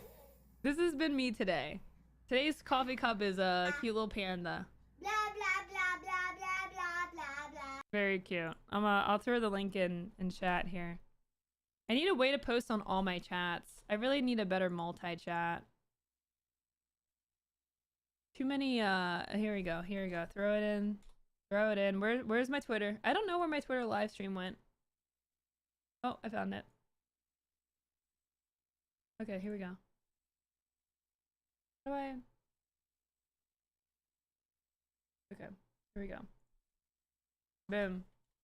I did it on all the chats. Blah, blah, blah, blah, blah, blah. Sipping coffee. Are you sure that's not also you in the work meetings? No, it's not. Okay, I'm not that blabby in the work meetings, okay? Logo looks so good today. J11, thanks for the 64 months. Thank you so much for the resub. That's very kind. Thanks for the kind words. This is a new shirt that I got from Goodwill. That's where I get all my clothes. They have so many amazing clothes. This was like $5. And it's very nice. Very nice. Fits me well. I kind of struggle with wearing button downs sometimes, but this one fits me super well. Hey Jawan, how's it going? Good to see ya. My supervisor sounds like that as well. Nice shirt, thank you. Yeah, gamer. Goodwill's boss, yeah. I love Goodwill. They have that's just the only place I shop now. Is just my shirts are $5 or $6. I got a new rain jacket. So the reason why I went to Goodwill is I needed a rain jacket because I don't actually have a rain jacket, which is kind of weird to say, but I don't really have like one that is for rain and also is like nice. I found the perfect one at Goodwill. It was $12. It fits me perfectly. It's warm on the inside. It's got pockets. It's looks new. It's great. I love it. I'm like, is it gonna rain anytime soon? Probably not. Will I wear it again? Hopefully. I mean, not that I really want it to rain, but if it does, I'm ready. I'm ready for it.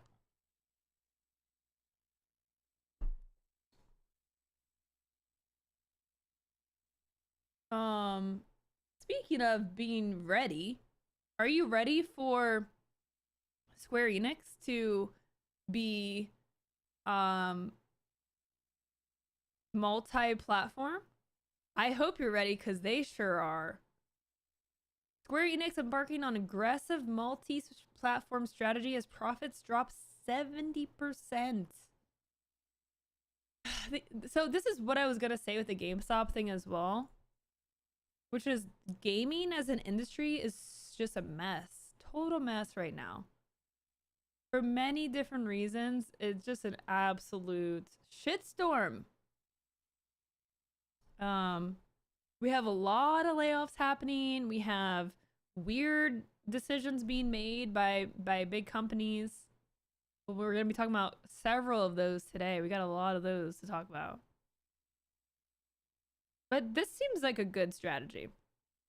Square Enix has released its financials for the fiscal year ending March 31st, 2024, with the results largely below what it had previously forecasted. As a result, the firm is set to implement a brand new strategy going forward, hoping to achieve stable profit generation in its digital entertainment segment by 2027. Peanut, thanks for the 50 months, Peanut. Hope we're doing well. Numbers. Net sales is 356 billion yen. Is that the currency, I think?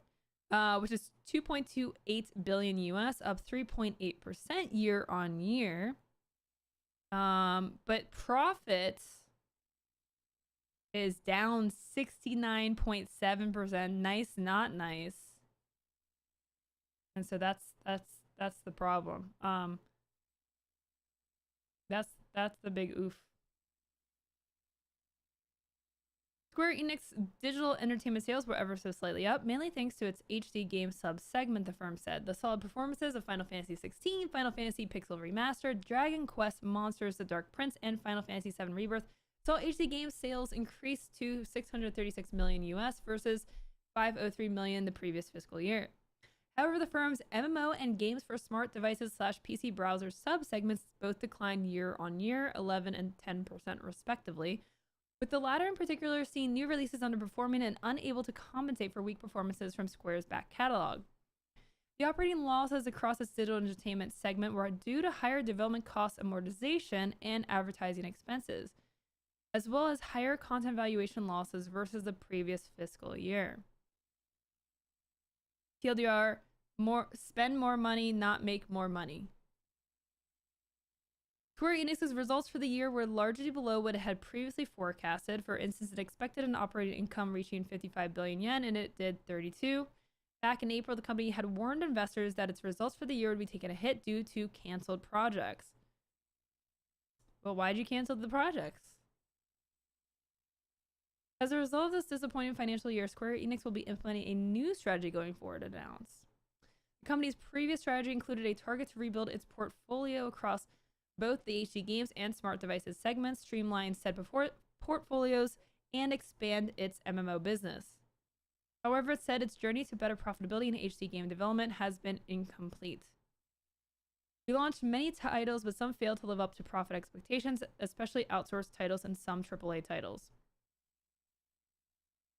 It also noted a slowdown in SD games, gaps in its management infrastructure, and cannibalization of our new titles due to the launch schedule's overlap. Its new strategy to tackle these three challenges is called Square Enix Reboots and Awakens, and is a 3-year plan targeting long-term growth. The company wants to enhance its productivity and release titles more regularly by optimizing its development footprint. That will involve revamping its organization, retiring its, quote, business unit-based organizational design. This is a slide from their deck. Establish a development footprint capable of consistently and regularly releasing titles that meet our customers' expectations. Resume growth trajectory by launching titles that enable disruptive growth. Maintain momentum, develop and expand global fan bases. Grow by creating additional business opportunities. Become leaner. Create new businesses. The company said it will also aggressively pursue a multi-platform strategy that includes Nintendo platforms, PlayStation, Xbox, and PCs. For its SD segment too, Square said it would be looking beyond iOS and Android and at PC launches. It also intends to step up digital sales in order to diversify its earnings opportunities and further develop its IP across multiple medias and markets. For the financial year 2025, Square Enix expects to increase its operating income to $256 million, which would represent a 22.9% boost. However, the company forecasts that its sales will continue to decline. But it's also intending to achieve stable profit generation from the overall DE segment to generate a consolidated operating margin of 15% in the fiscal year. What games did they cancel?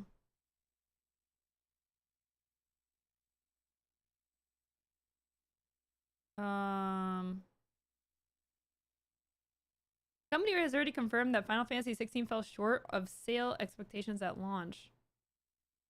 Final Fantasy 7 Rebirth is underperforming sales-wise. I wonder why that is. Does anyone have insight? Like, why is that?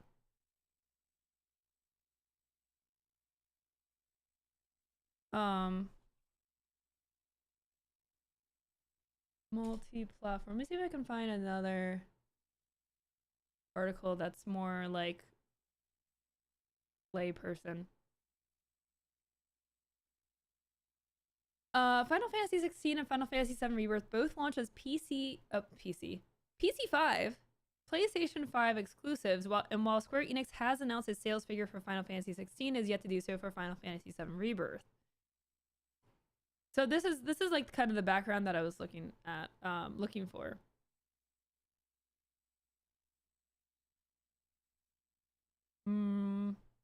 Let's see. Note the wording here of Nintendo platforms, with Nintendo set to announce its Switch successor console before April 2025. Oh, why is that taking so long? I can't wait. Like, just to announce it, we have to wait until maybe April 2025. I can't handle it. Why? I need a new Switch. It needs to happen. It's been too long since we've had a new Switch. Why? Why is it taking so long? Hey, 1030, thank you for the raid. Welcome on in, y'all. Welcome on in. If you're just joining us, I'm Loco. I do streaming, news, advice for creators. I help creators understand the space and how to improve, to grow. We are currently talking about Square Enix having a 70% decline in profits, forcing them to change up their strategy and go multi-platform. According to Square Enix's financial briefings, the canceled projects didn't fit with these two strategies in particular, suggesting they may have been either tied to a single platform or relied too heavily on external developers. So if you're just joining us, I am streaming here on Twitch, I am streaming on YouTube, and I'm streaming on X/Twitter for the first time. It's my very first Twitter stream. So hello if you're watching on Twitter. Feel free to say hi. You need to hit loot boxes and NFTs hard. Oh god. Didn't they sell off a bunch of their IPs? Right? Didn't they sell off a bunch of stuff? The gaming industry is just in such a weird place. It's in such a weird place.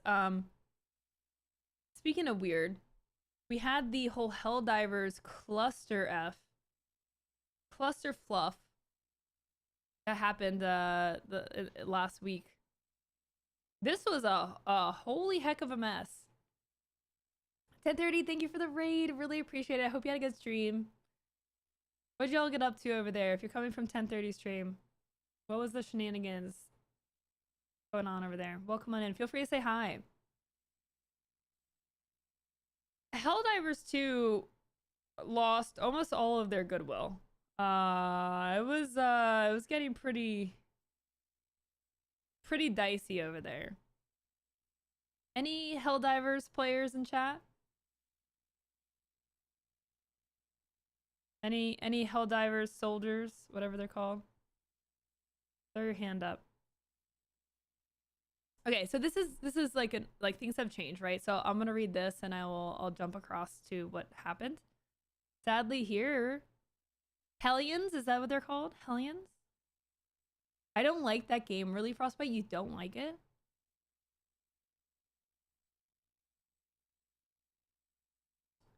So Helldivers released a statement saying that all new players on Steam would be required to link their PSN accounts starting on making the decision on social media and on Steam itself. Shortly after the announcement, the game saw a flood of negative reviews, receiving over 14,000 negative reviews today alone on Steam. Wah, wah. Though PSN accounts are free and quick to make, players do have a reason to be upset. PSN isn't available everywhere, and this move could potentially lock players in certain countries out of their game permanently.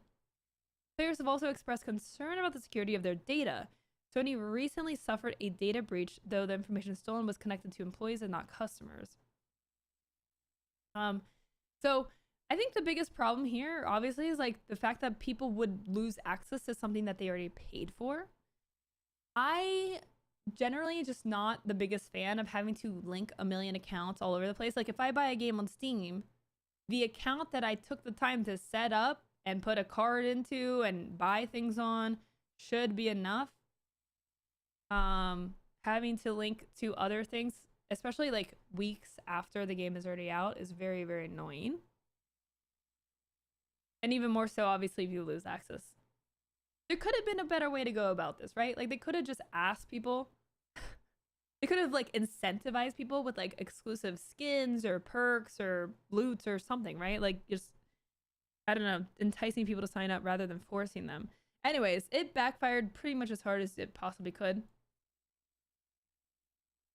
Another article here from Gaming Bible. PlayStation recently announced that it would be forcing Helldivers 2 Steam players to connect via a Sony PlayStation Network account. In a statement, PlayStation claimed technical issues when Helldivers 2 allowed Steam players to access the game without linking accounts. Lol. Given that Helldivers 2 has become one of 2024's biggest and most popular games, the backlash to this decision was swift and brutal.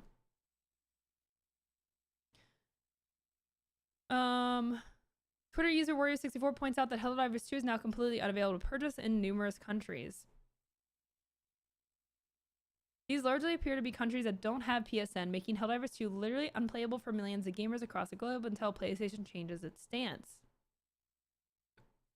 So PlayStation did change their stance. A few days later, PlayStation tweeted, Helldivers fans, we've heard your feedback on the Helldivers 2 account linking update. The May 6th update, which would have required Steam and PlayStation Network account linking for new players and for current players beginning May 30th, will not be moving forward. We're still learning what is best for PC players, and your feedback has been invaluable. Thanks again for your continued support of Helldivers 2, and we'll keep you updated on future plans. Gamers Nexus responded, we're still learning how far we can push the line. We will reconvene in the boardroom on Monday to devise a draconian plan to push past the line slower so that it is less noticeable next time. Sony PlayStation is still learning since 1994. I mean, yes. I mean, obviously, right? Now, a lot of platforms that have tried to do account linking have ended up just kind of, I don't know, either giving up on it or just tossing away the whole idea of having another platform to link to in the first place. Didn't Ubisoft remove an entire game from folks' library? I probably. I personally think the real problem is that we do not own media we purchase. Yeah, hopefully we don't have to run into that situation at some point. Let's hope we don't have to think about that.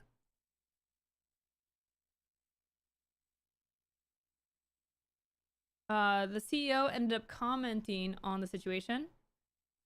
Arrowhead CEO Johan Pelested provides an update on the Helldivers 2 Steam delisting, saying there should be no further restrictions. Even with the PSN requirement now reversed, Helldivers 2 is in a rough spot. The Sony published game has been delisted on Steam in almost 200 territories, with developer Arrowhead telling players it's trying to bring it back to Valve's platform. Oh my god. What started as Sony's best PC launch to date has very quickly turned sour, as even with PSN no longer being required, the damage has been done. Helldivers 2 developer and Arrowhead CEO Johan Pelested has provided an update on the game's Steam delisting, and it's not great news. Arrowhead is still having discussions with Sony in an attempt to reverse the decision. As Johan says, it doesn't look positive, despite there not being any further restrictions for the co-op game. So, to give an update on the 3 further country restrictions, it was an administrative error correction that they should have been a part of the original restriction, and it was noticed when the restriction was put in place for Tsushima. This was noticed and executed independently by Valve. While it doesn't look positive, it is not an indication of further restrictions. The conversation on region restrictions is still ongoing and is independent of this. I have no further information. We, Arrowhead, still want the game to be available everywhere. Hope you all have a great Saturday, and I'm sorry I don't have a better update. Oof.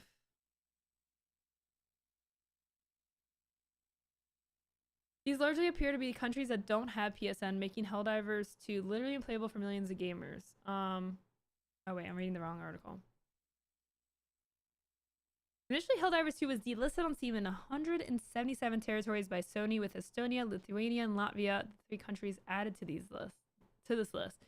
These 180 territories cannot buy the game at present, with Johan repeatedly saying Arrowhead is in contact with Sony to try to get the issue resolved.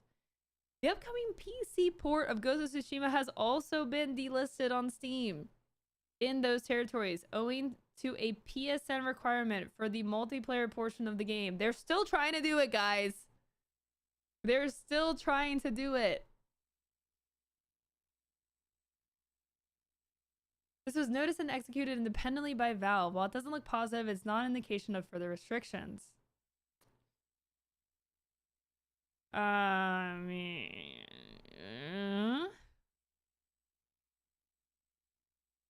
Ghost of Tsushima joins Helldivers 2 as another PlayStation PC port delisted in many territories, and it's not even on Steam yet either. Ghost of Tsushima Director's Cut is coming to Steam in just a few days, and despite only needing PlayStation Network for the multiplayer portion of the game, it looks like Sony has removed it from a huge number of territories without any warning.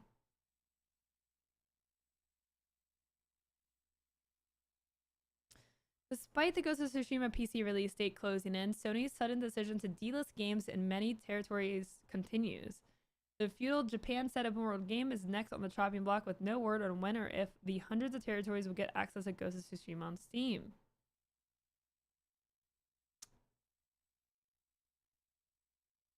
Ghost of Tsushima has been delisted in over 180 territories according to SteamDB, with Japan initially among them before this was swiftly reversed.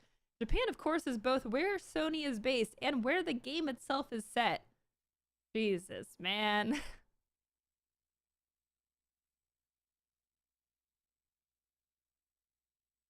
I mean, I need some Curb Your Enthusiasm music here. I mean, really, guys?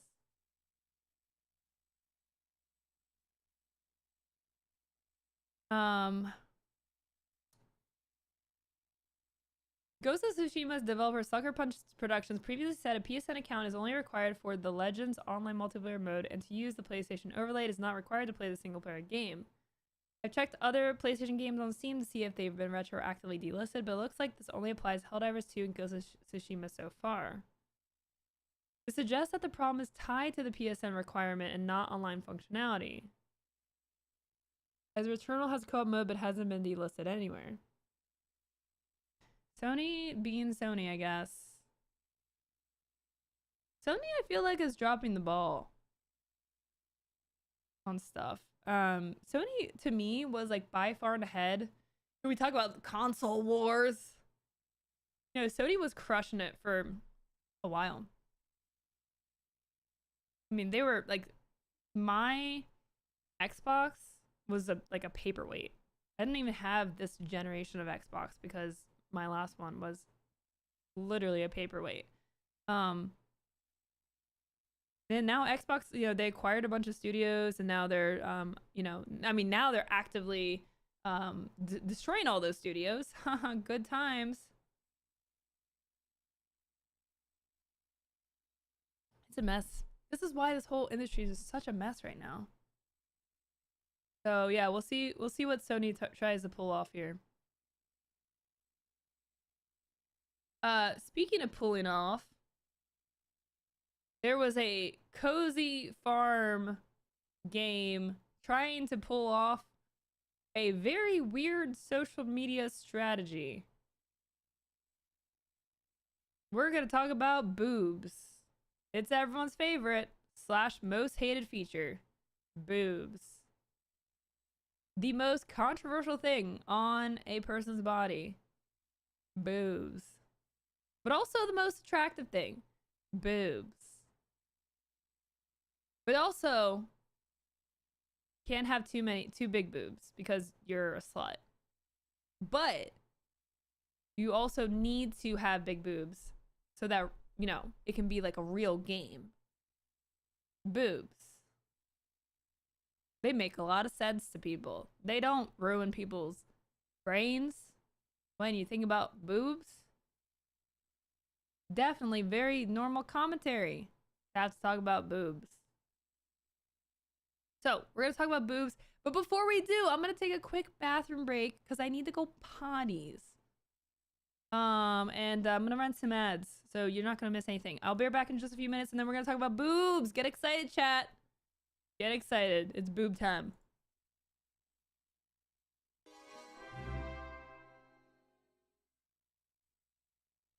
Circ85 cheered 300 bits. Are we gonna talk about boobs? We're gonna talk about boobs. Stay tuned.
Hello, chat.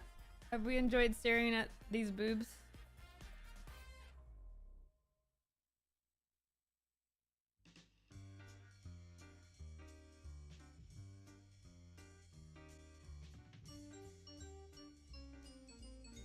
Hello, chat. It's boob time!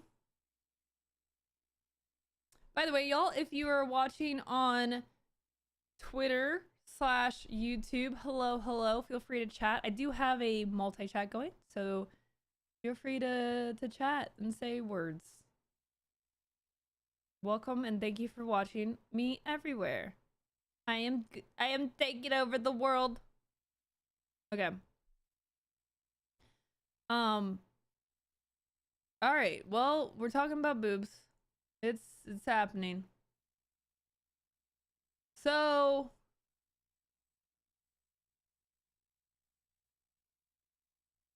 we might get a storm here. Oh dang, I almost have 1,000 of a number on Twitter, by the way. I don't know what the number means. I don't think there's 1,000 people like watching me. But no matter, the number here is almost 1,000, which is cool. I just like the number going up, so let's keep having that go up. All right. I was confused about that. I don't know. I don't think I have 1,000 people watching. I don't know. You know, it's Twitter. All the numbers are made up. It's like, whose line is it anyways?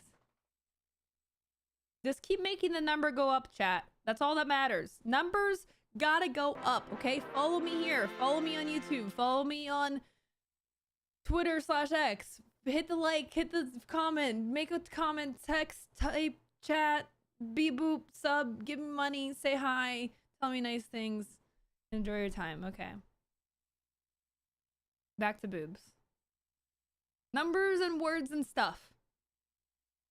Hi, Loco in chat. I'm watching from Twitch, YouTube, and Twitter. Hello, Atif. Thank you. Thank you. Thank you, definitely real person. What's up, scumbag? Oh, God. That is such a weird thing to say out of context. That is like, what's up, scumbag? I feel bad. I'm sorry. I'm sorry for calling you a scumbag. Chara, thank you for the 95 months.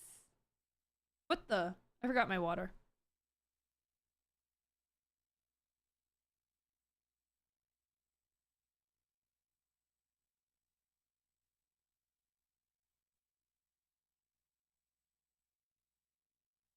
Okay.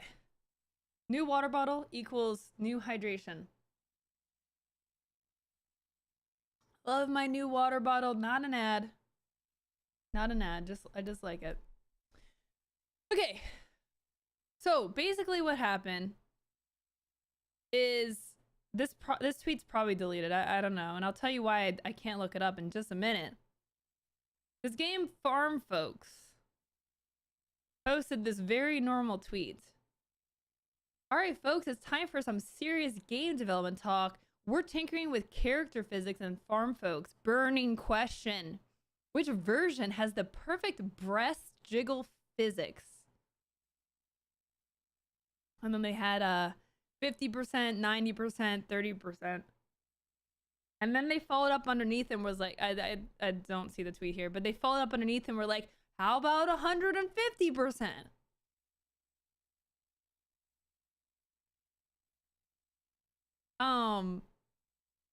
Yeah. I mean, look,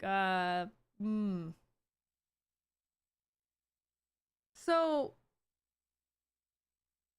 look, I am pro boobs. I am very pro boobs. I'm very pro breasts.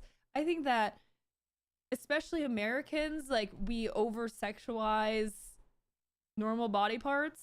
We get kind of, like, skeeved out by them. I don't know, it's kind of weird, but, this is just a weird thing to have in public discourse. I mean, it is bizarre.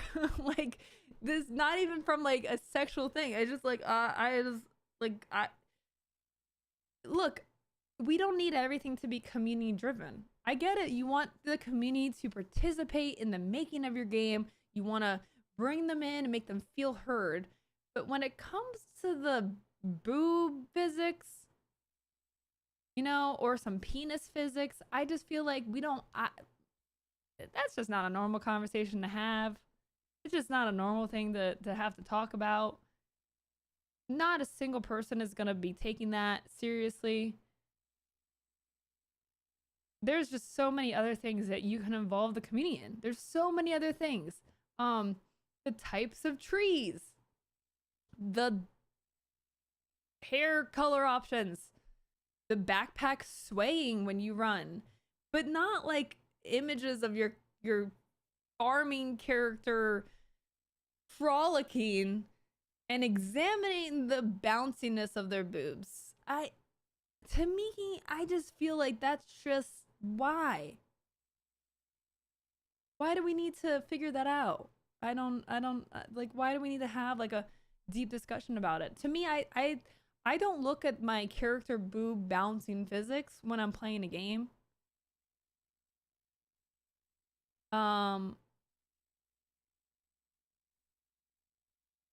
You know, I've never really stopped to really notice. Not really something I think about. Maybe that's just me though. But anyways, I tweeted, I don't think a video game needs community input on whether boob jiggling physics should be dialed up to 90 or 150%. Maybe just discuss that weird question internally. I feel like y'all can figure it out on your own. I feel like you could. You could do it. I don't know. You probably could. And if you want to know how they took it, I got blocked within 30 minutes.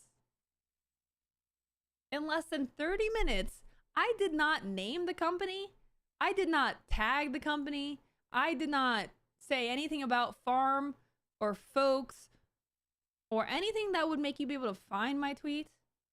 I posted this at 5:22 p.m. By 5:55, I was blocked.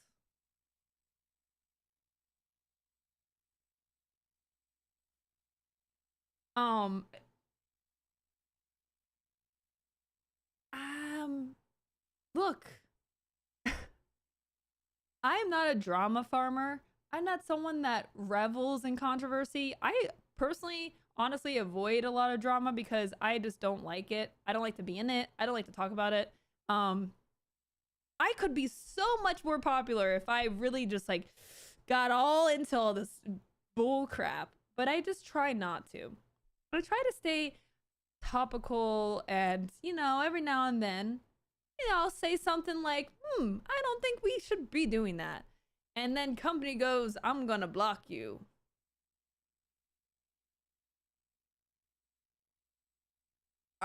Okay. I mean, generally, good luck. Because if you're gonna block me, there's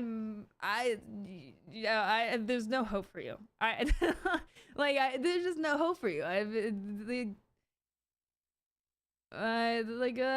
don't know what to say. Again, I'm not like a drama person. I don't think I have a toxic community. I'm pretty sure I don't have a very toxic following. You know.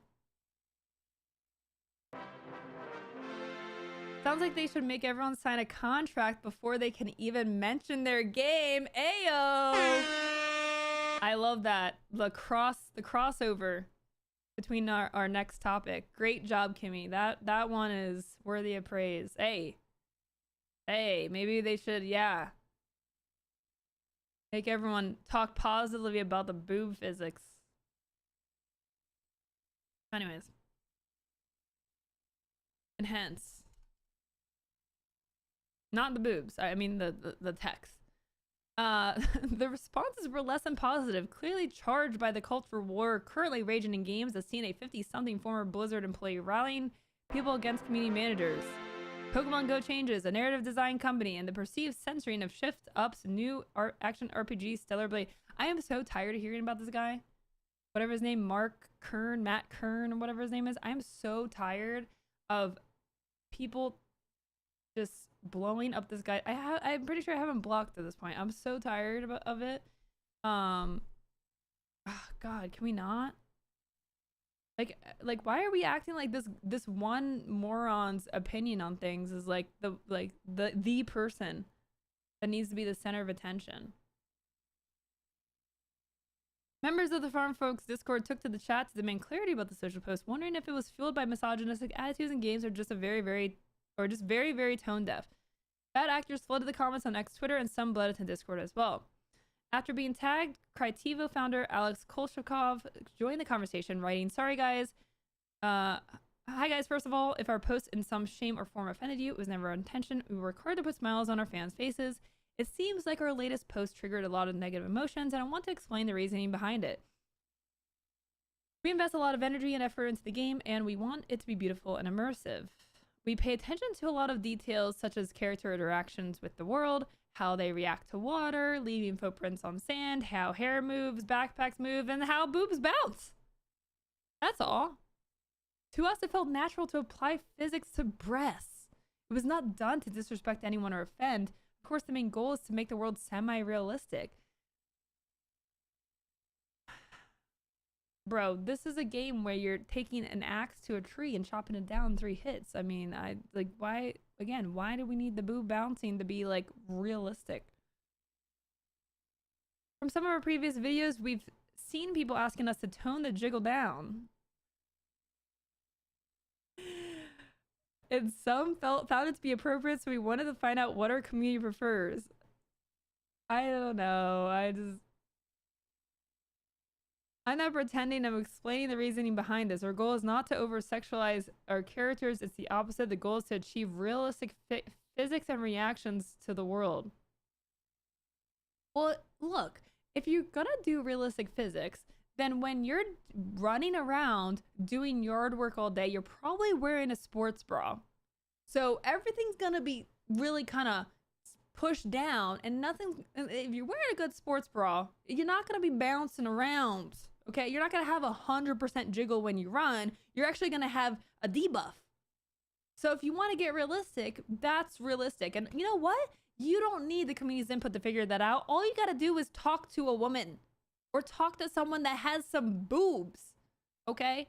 And they're gonna tell you what's realistic. And it's certainly not your bazingas flopping everywhere when you're running around working on a farm all day.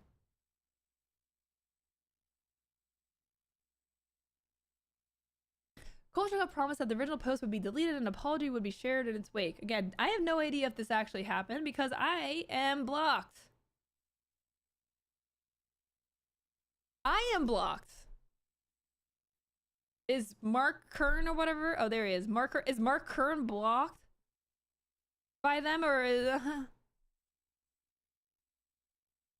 The apology said that the team crossed the line and was inappropriate in its portrayal of in-game jiggle physics. It was jumped on by Mark Kern, the aforementioned former Blizzard employee. Kern posted a statement on Twitter X saying that you should never apologize to cancel pics because they were never your customers. They don't buy games/comics. They will ask for more and will even blast you for your apology. I'm not reading the rest of this. I can't stand this moron. His post was one of the many lamenting farm folks' decision to apologize for the post. Yeah, this guy's probably buying farm folks, by the way. Probably. Oh, blue hair, woke game.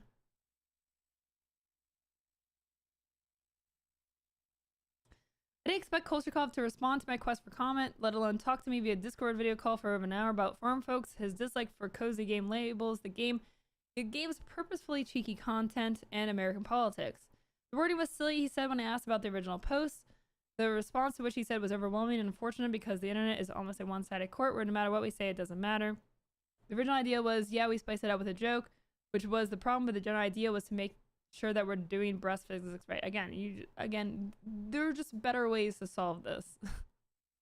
You're gonna ask Twitter? I would not value Twitter's opinion for pretty much anything at this point. It's not that we're fixated on women's parts. Our entire character body is full of technology. To me, breast movement was not controversial since it's human biology. Kolchakov insisted that he wasn't even following the Stellar Blade discourse. I learned more about it recently, so that's why we really wouldn't gaslight and pretend we didn't know. He then talked about how Farm Folks wasn't just a cozy game, that it has elements of immersive sims, PvP, and PvE modes, and was overall a bit more mature than other games in the genre.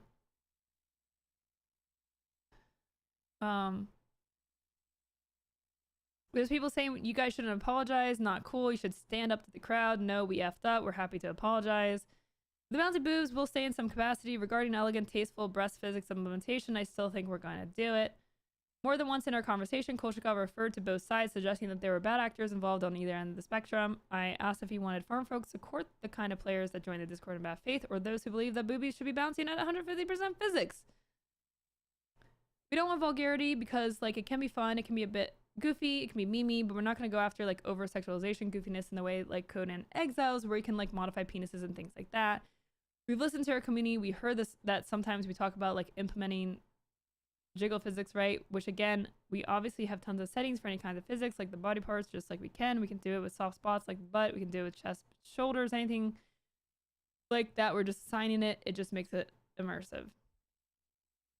Okay, so just assign it. Kern was the genius who left Blizzard to scam his fans with Firefall. Oh my gosh. Wait, really? That's the same guy? That's funny. Grade A loser. We don't want to attract nasty people. We don't want those. Look, The Gamergate incel trolls that are like, don't apologize, they won't buy your game, they are literally the people that won't buy the game. They are literally the people that will not actually buy the game. And look, I do think, like, whatever. I'm not really rooting for farm folks to fail. They apologize. They felt that they messed up and they apologize. Okay, like, we can move on.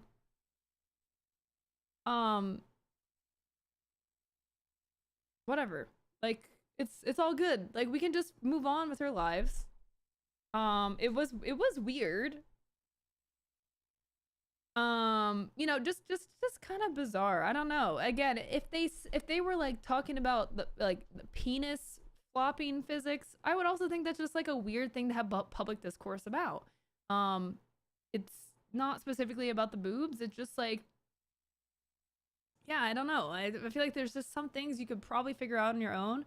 I don't think it's like the center point of your farm game. So, you know, discuss that internally. That's all. And they apologize and we can just move on from that, right? Like, it's the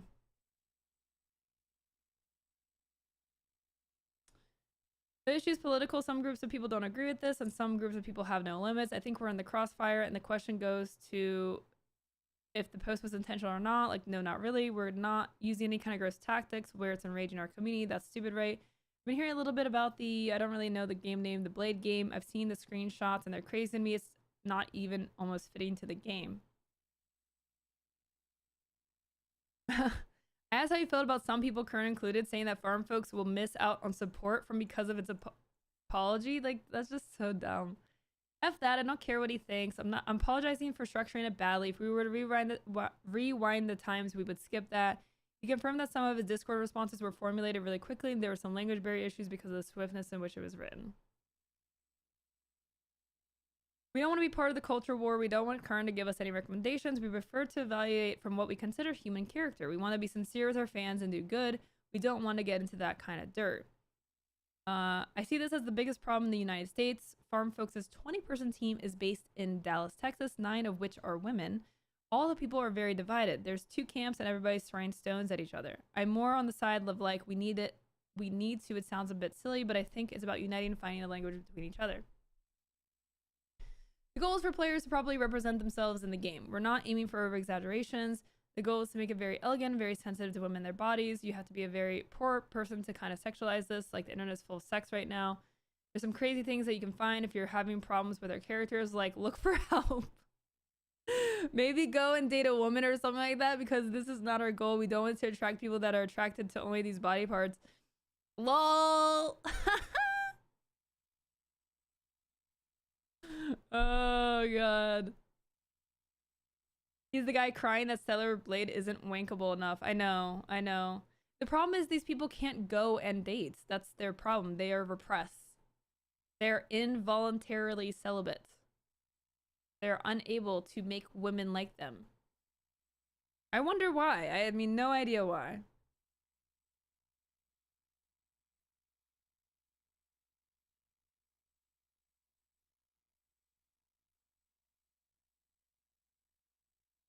That's why I'm so tired of hearing about this guy. This one guy that has like the absolute worst takes. You did make it clear that the goal of Farm Folks is to be diverse. No. We lost Farm Folks to the woke crowd, guys. We're not gonna buy the game. Oh no, diversity. No, we need only white characters. How dare. I'm not gonna play the game. I'm not afraid of that word. I know those guys can pick it up and start shaking it like crazy, like monkeys in a zoo, but we are after diverse gameplay. Everybody's welcome. Doesn't matter what your gender or your preference is. Everybody's welcome. I felt more than a little bit of whiplash while talking to Kolshlikov. In one breath, he'd say something like, everyone is welcome, and in another, he'd bemoan the existence of radicals on both sides. He told me he was talking to me with an open heart, but made a comment about the press twisting words. In our over hour-long conversation, he spoke about saving bugs in his house, how young I looked, and Turkmenistan politics. But ultimately, it felt like he was open to having discussion against bad actors using farm folks as a battleground for their culture war. Even if he was hesitant to make sweeping politically charged statements, only time will tell. I mean, I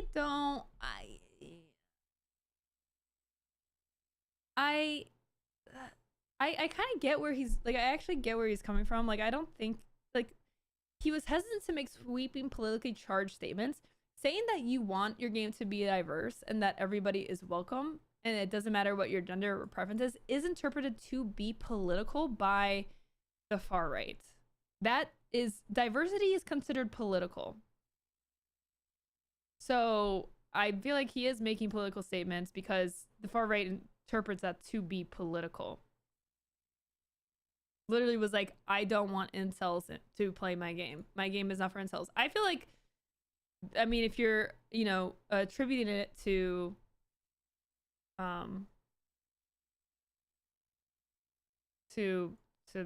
like, you know, political language. I feel like he made it pretty clear.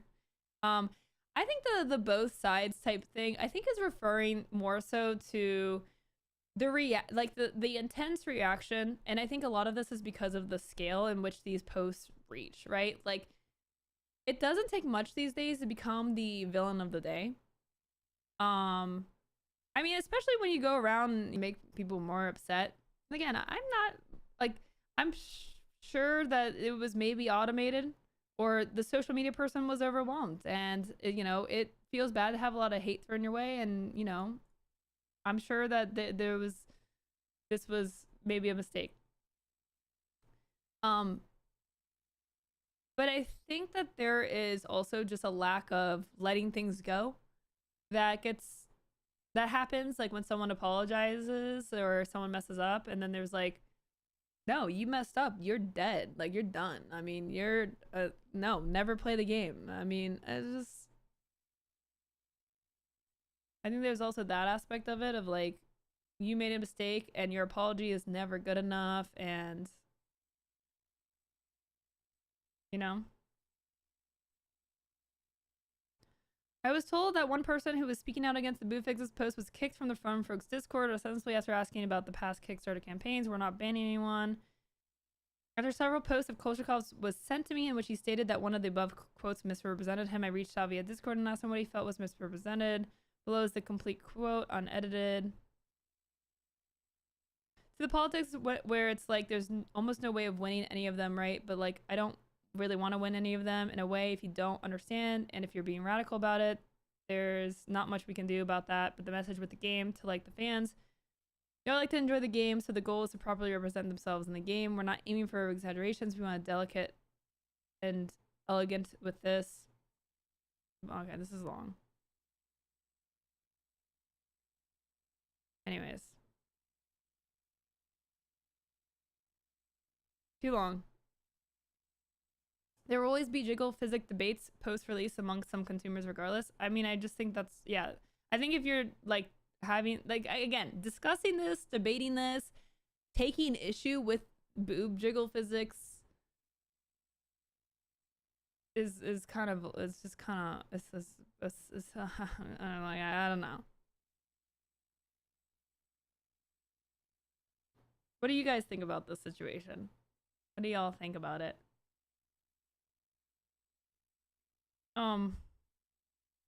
I mean, I don't know. It seems like they apologize. The CEO seems to be earnest. In like, they didn't really double down. They had a different perspective when they posted it, and that's okay. They realized it didn't come across well. And, you know, they apologize. I feel like, yeah, okay.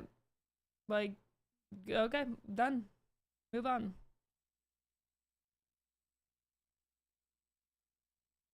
Just wondering why a farming game needs jiggly boobs. Again, if they want to do realistic, then you're not going to have many bouncing boobs. They're going to be 30%.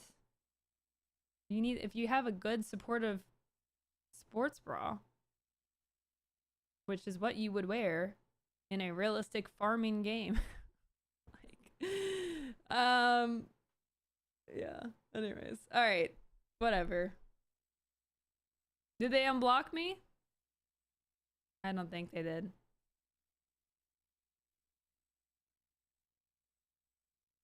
We want everyone to feel included. Blocks everyone. I'd block you too. Imagine trying to turn a silly will engagement like this into a feminist crusade. Bunch of winging Sarkeesians? I don't know what that means. Out here making mountains out of molehills. Didn't even spell mole right.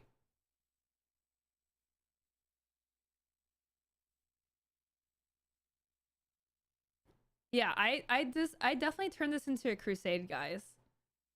This is me crusading really hard.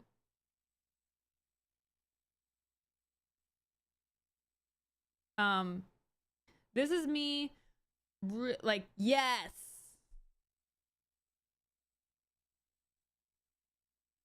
Not naming the game, not tagging the game, not responding to the game, not even talking about the game. This is the crusade, guys. This is me doing feminism. Very good at it. So good. Crushing it. Yeah, I don't, again, I don't think, I'm not really sure how I feel about, it's not like a feminism thing. It's just weird. I mean, I don't know how else to put it. It's just a weird thing to do.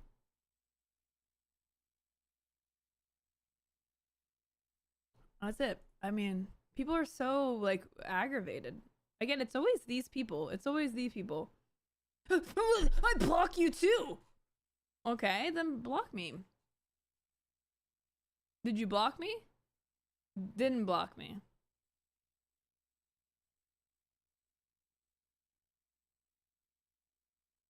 Well, why not?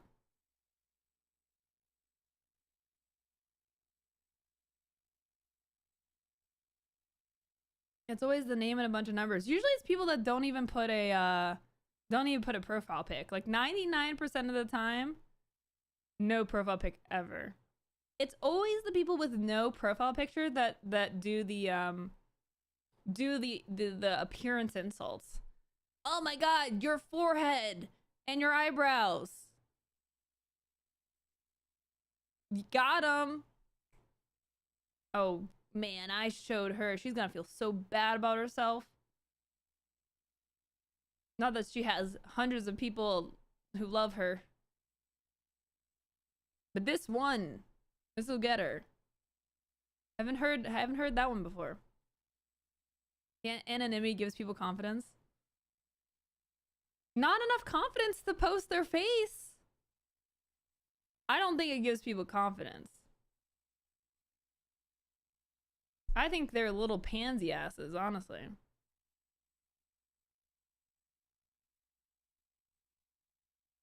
I mean, I think they just feel bad about themselves and they're desperately trying to feel better. They're like, if I insult enough people, I will eventually feel good about myself, right? It's gotta work. How could they not be embarrassed? Yeah, I mean, it's straight up embarrassing. Speaking of embarrassing, Marvel Rivals is the most recent villain of the day / week. It's been 2 days of the week.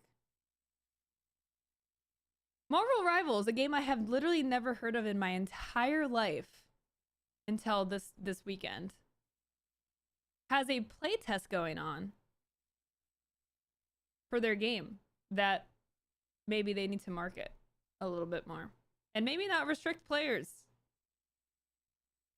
Multiple creators asked for key codes to gain access to the playtest and are asked to sign a contract. The contract signs away your right to negatively review the game. Many streamers have signed without reading just to play. Insanity. This contract with Marvel Rivals, a game that's not even out, by the way. It's like it's a playtest. It's not even out, right? Non-disparagement. The content creator agrees not to make any public statements or engage in discussions that are detrimental to the reputation of the game. This includes, but is not limited to, A, making disparaging or satirical comments about any game-related materials, such as game features, characters, or music. B, engaging in malicious comparisons with competitors or belittling the gameplay or differences of Marvel Rivals, of providing subjective negative reviews of the game. Or providing subjective negative reviews of the game. So basically, if you accept a game code to a playtest, you cannot speak ill of the game.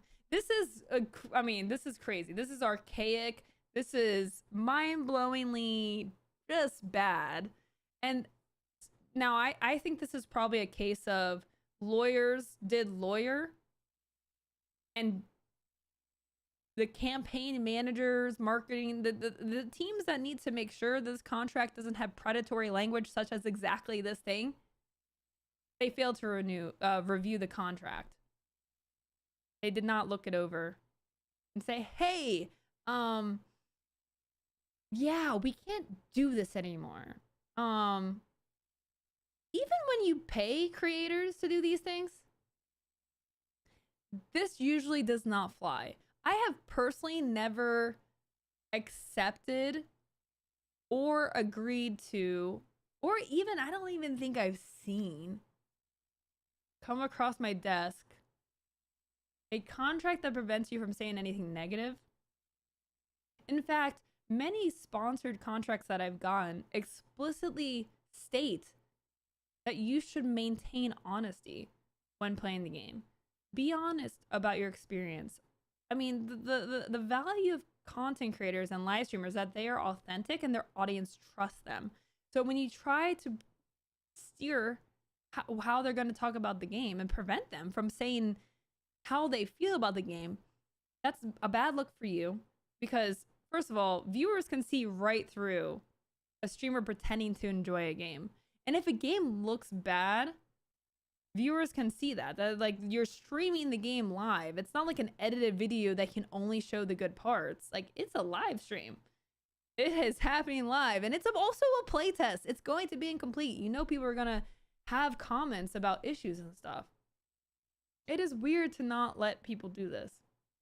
Anyways, I would boil this down to legal did legal things and oversight failed. They did end up issuing a statement 12 hours ago. Dear Marvel Rivals players, today is the third day of the closed alpha test, and we are truly grateful for all the love and support from the community. We would like to take this opportunity to address the concerns we've seen regarding the agreement terms of content creator programs, and above all, we would like to apologize for any unpleasant experiences or doubts caused by the miscommunication of these terms. The Content Creator Program is a small-scale project that aims to aid the production of incredible content by supporting creators through giving them resources. We are actively encouraging creators to share their honest thoughts, suggestions, and criticisms as they play. All feedback, positive and negative, ultimately helps us craft the best experience for ourselves and the players. We sincerely apologize for the confusion, suspicion, and frustration caused by these excessively restrictive terms, and thank you for sharing them with us. We cherish and appreciate every suggestion given by our players. We're currently working with creators who express these concerns and are revising the current version to be less restrictive and more creator-friendly. Can't wait to see the adjustments. If someone asks about how they are liking the game, jump cut to that clause. PR fail, yeah. I mean, this is just, again, what not to do. And you know, this is why I literally have a company dedicated to you. If you don't know how to work with content creators, I can help you, and I will teach you how to work with content creators. Really, I mean, this is what I do to avoid mishaps like this with my company, Streamer Square. This is what we do. Like, you don't know what you're doing? I do. Come here. Yeah, Jimby, we hit over 1,000. I don't know what that means, but it's over 1,000. Number go up. We like number going up. 4 digits. Let's go. This is pretty funny. This is not real. I'll preface that. Not real. There's no way this is real. See lists of disparaging phrases. Bootleg Overwatch. Faux Overwatch. Mid AF. Even Paladins is better than this trash. Hulk got no ass. But really, if they don't give Hulk an ass, that's I mean that is bad. Ain't this the studio that made Diablo Immortals? Minecraft China BBL Drizzy. I don't know what that means. Amazing. You can't, these are the list of disparaging phrases. Do not say these phrases when you're playing Marvel Rivals, okay? Hulk got no that deserves a like. That's a good one. I got 4.6k likes. That's good. Good content right there.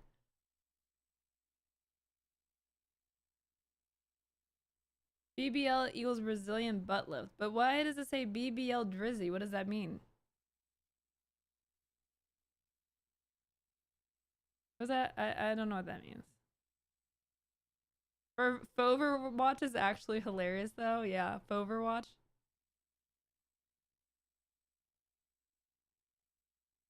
No, this isn't real.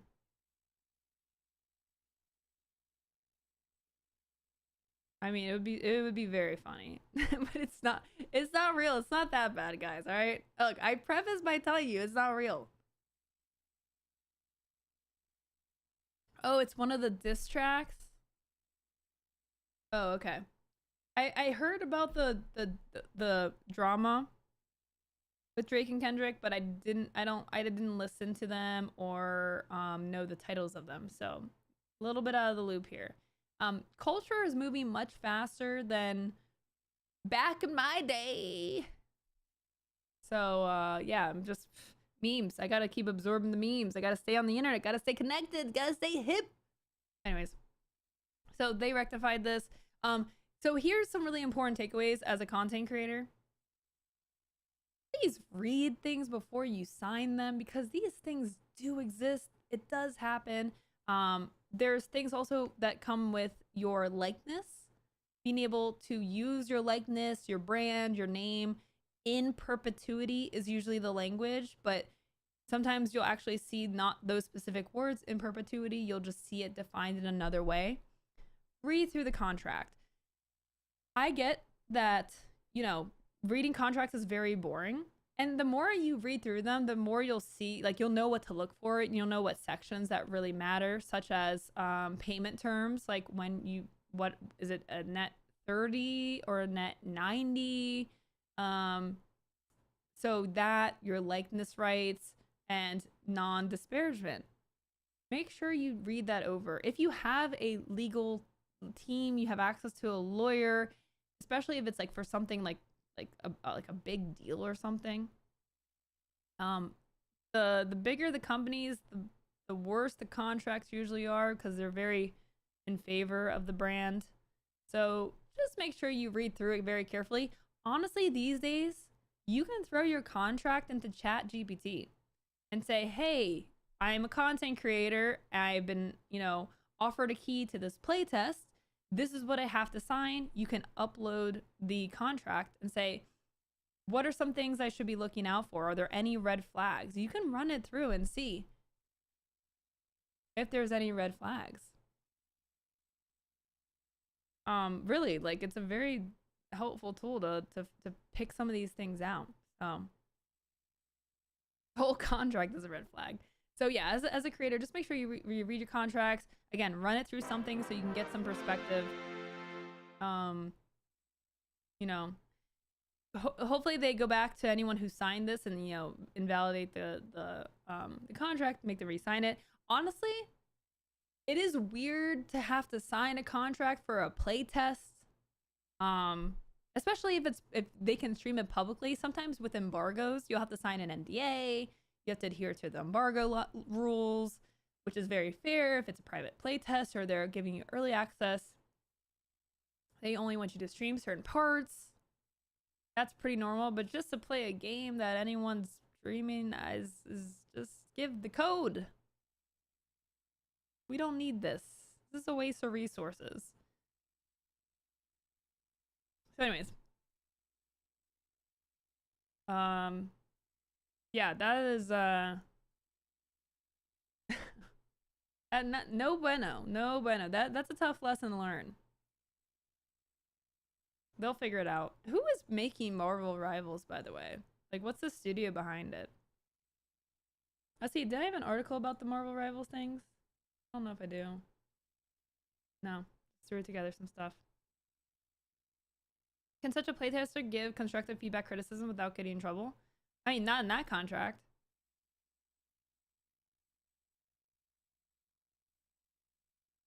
I mean, there's the line, right? I mean, look. When it comes to contract language, you're basically and you're signing a contract against a large company, you don't want to toe the line, because if they take issue, then if they try to do some legal stuff because they've taken issue, they can interpret this. If you engage in a discussion that is detrimental to the reputation of the game, that could be any little thing. You could interpret any little thing as being detrimental to the reputation of the game. And as a creator, you're in a bind when a company takes issue with what you're doing, because now you're going to have to fork over legal funds in order to defend yourself. That's expensive. So I would say this is just way too dangerous to play around with. I would not even play the game.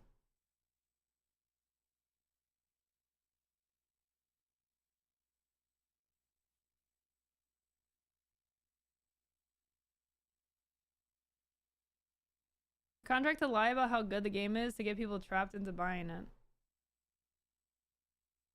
Gameplay is great, but the microtransactions are a bit much. Boom! Life in prison. Got him! There's one strand of hair out of place on Loki. I hope you got a nice lawyer! Yeah, there's so many things that could be interpreted poorly here. And yes, of course, the likelihood of something coming of this pretty small. But you just don't take that risk as a creator, because you keep taking that risk over and over and over again. And eventually something's gonna come back to bite you. There's been creators who have signed things thinking, oh, like my likeness in perpetuity. I mean, what are they gonna do? And now their likeness is being used for things they never consented to, and they can't do anything about it. Non-competes is another one. I know that something has changed recently with non-competes, so I don't know if that counts for creators, but there's definitely non-compete language in especially like sponsored contracts, where they will say you can't play a game that's in a similar genre for X amount of months, or take a sponsorship for a game that's in the similar genre. There was one recently that has something like this. So please read over your contracts before you sign things, please, for the love of God. Oh my Lanta.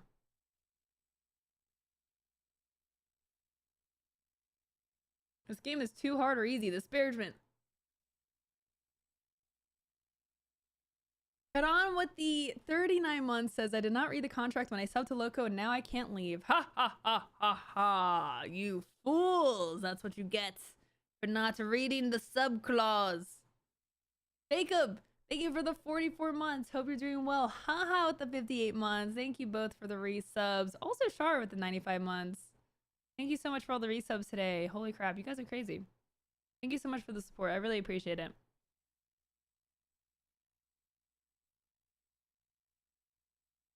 Yeah, gaming is in such a weird place these days.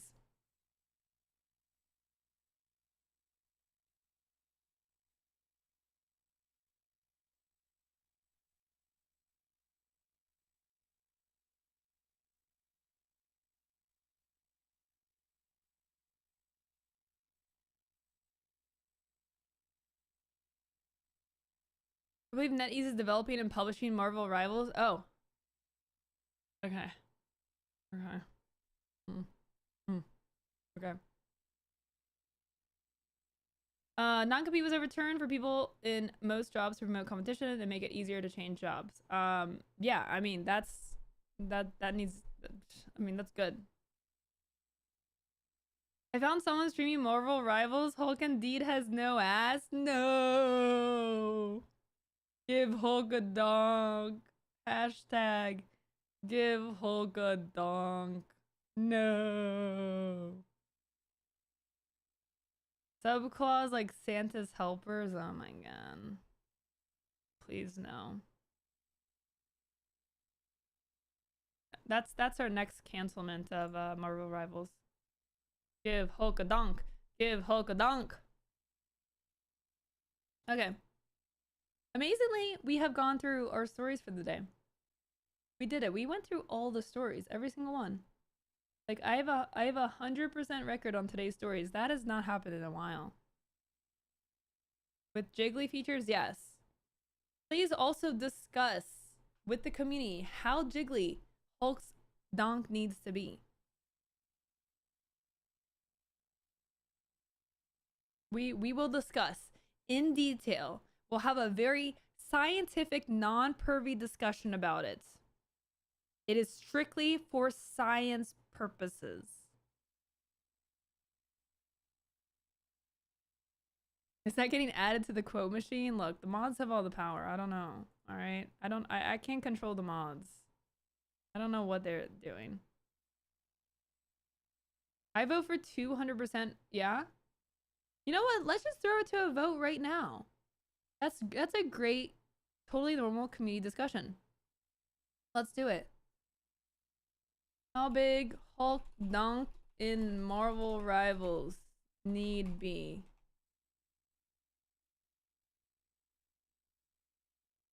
I'll put in some numbers here.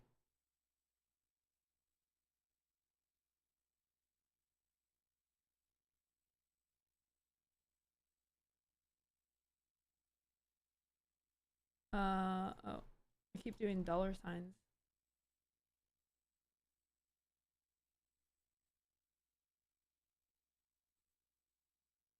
Okay. Here's the poll. Please vote.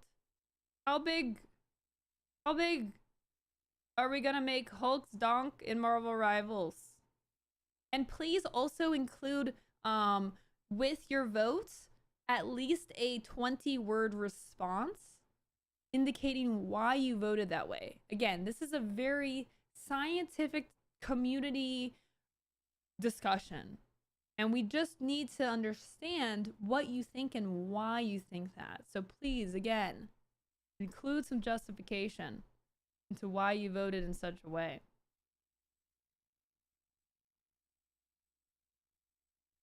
I need at least, you can go higher than 20 words if you want. I'm just saying at least 20 words would be an adequate response.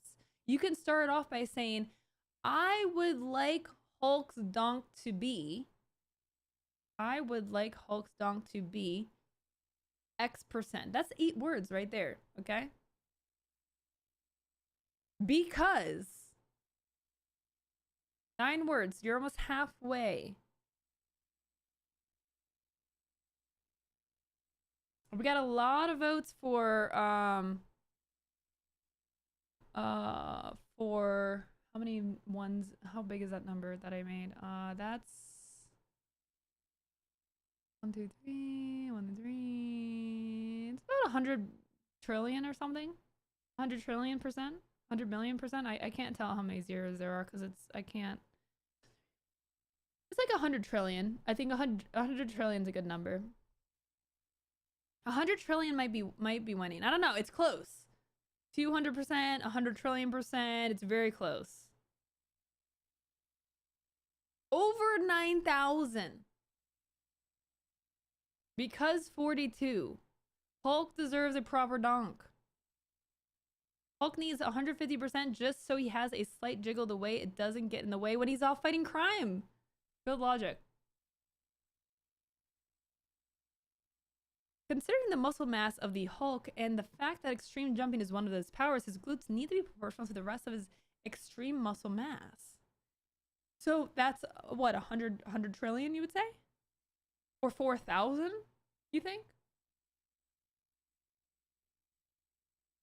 I would like Hulk's donk to be 150%. We don't have the technology to represent the true donk on consumer gaming hardware. That's definitely a fair consideration, for sure. What we really need to tap into is some freedom technology. See, if we had freedom technology, then we could be free to have the donk be as donkiest as possible. But we just don't have the freedom technology. If only Twitter could help save us. Okay, you guys tied the poll, really. Really. Tied the poll between 150 and 200%, really. Well, I guess they're not going to change Hulk's donk because you guys couldn't even decide on an answer. You had one job, chat. It was to decide on an answer. And now we're never going to get the proper donk physics that we really wanted. And with that, I'm leaving you, I guess. Okay. A tie, of course. Wow. Thanks, chat. Very illuminating. Glad we got a lot done today. Thank you so much for that. Enlightening commentary. All right, YouTube. Thanks for being here.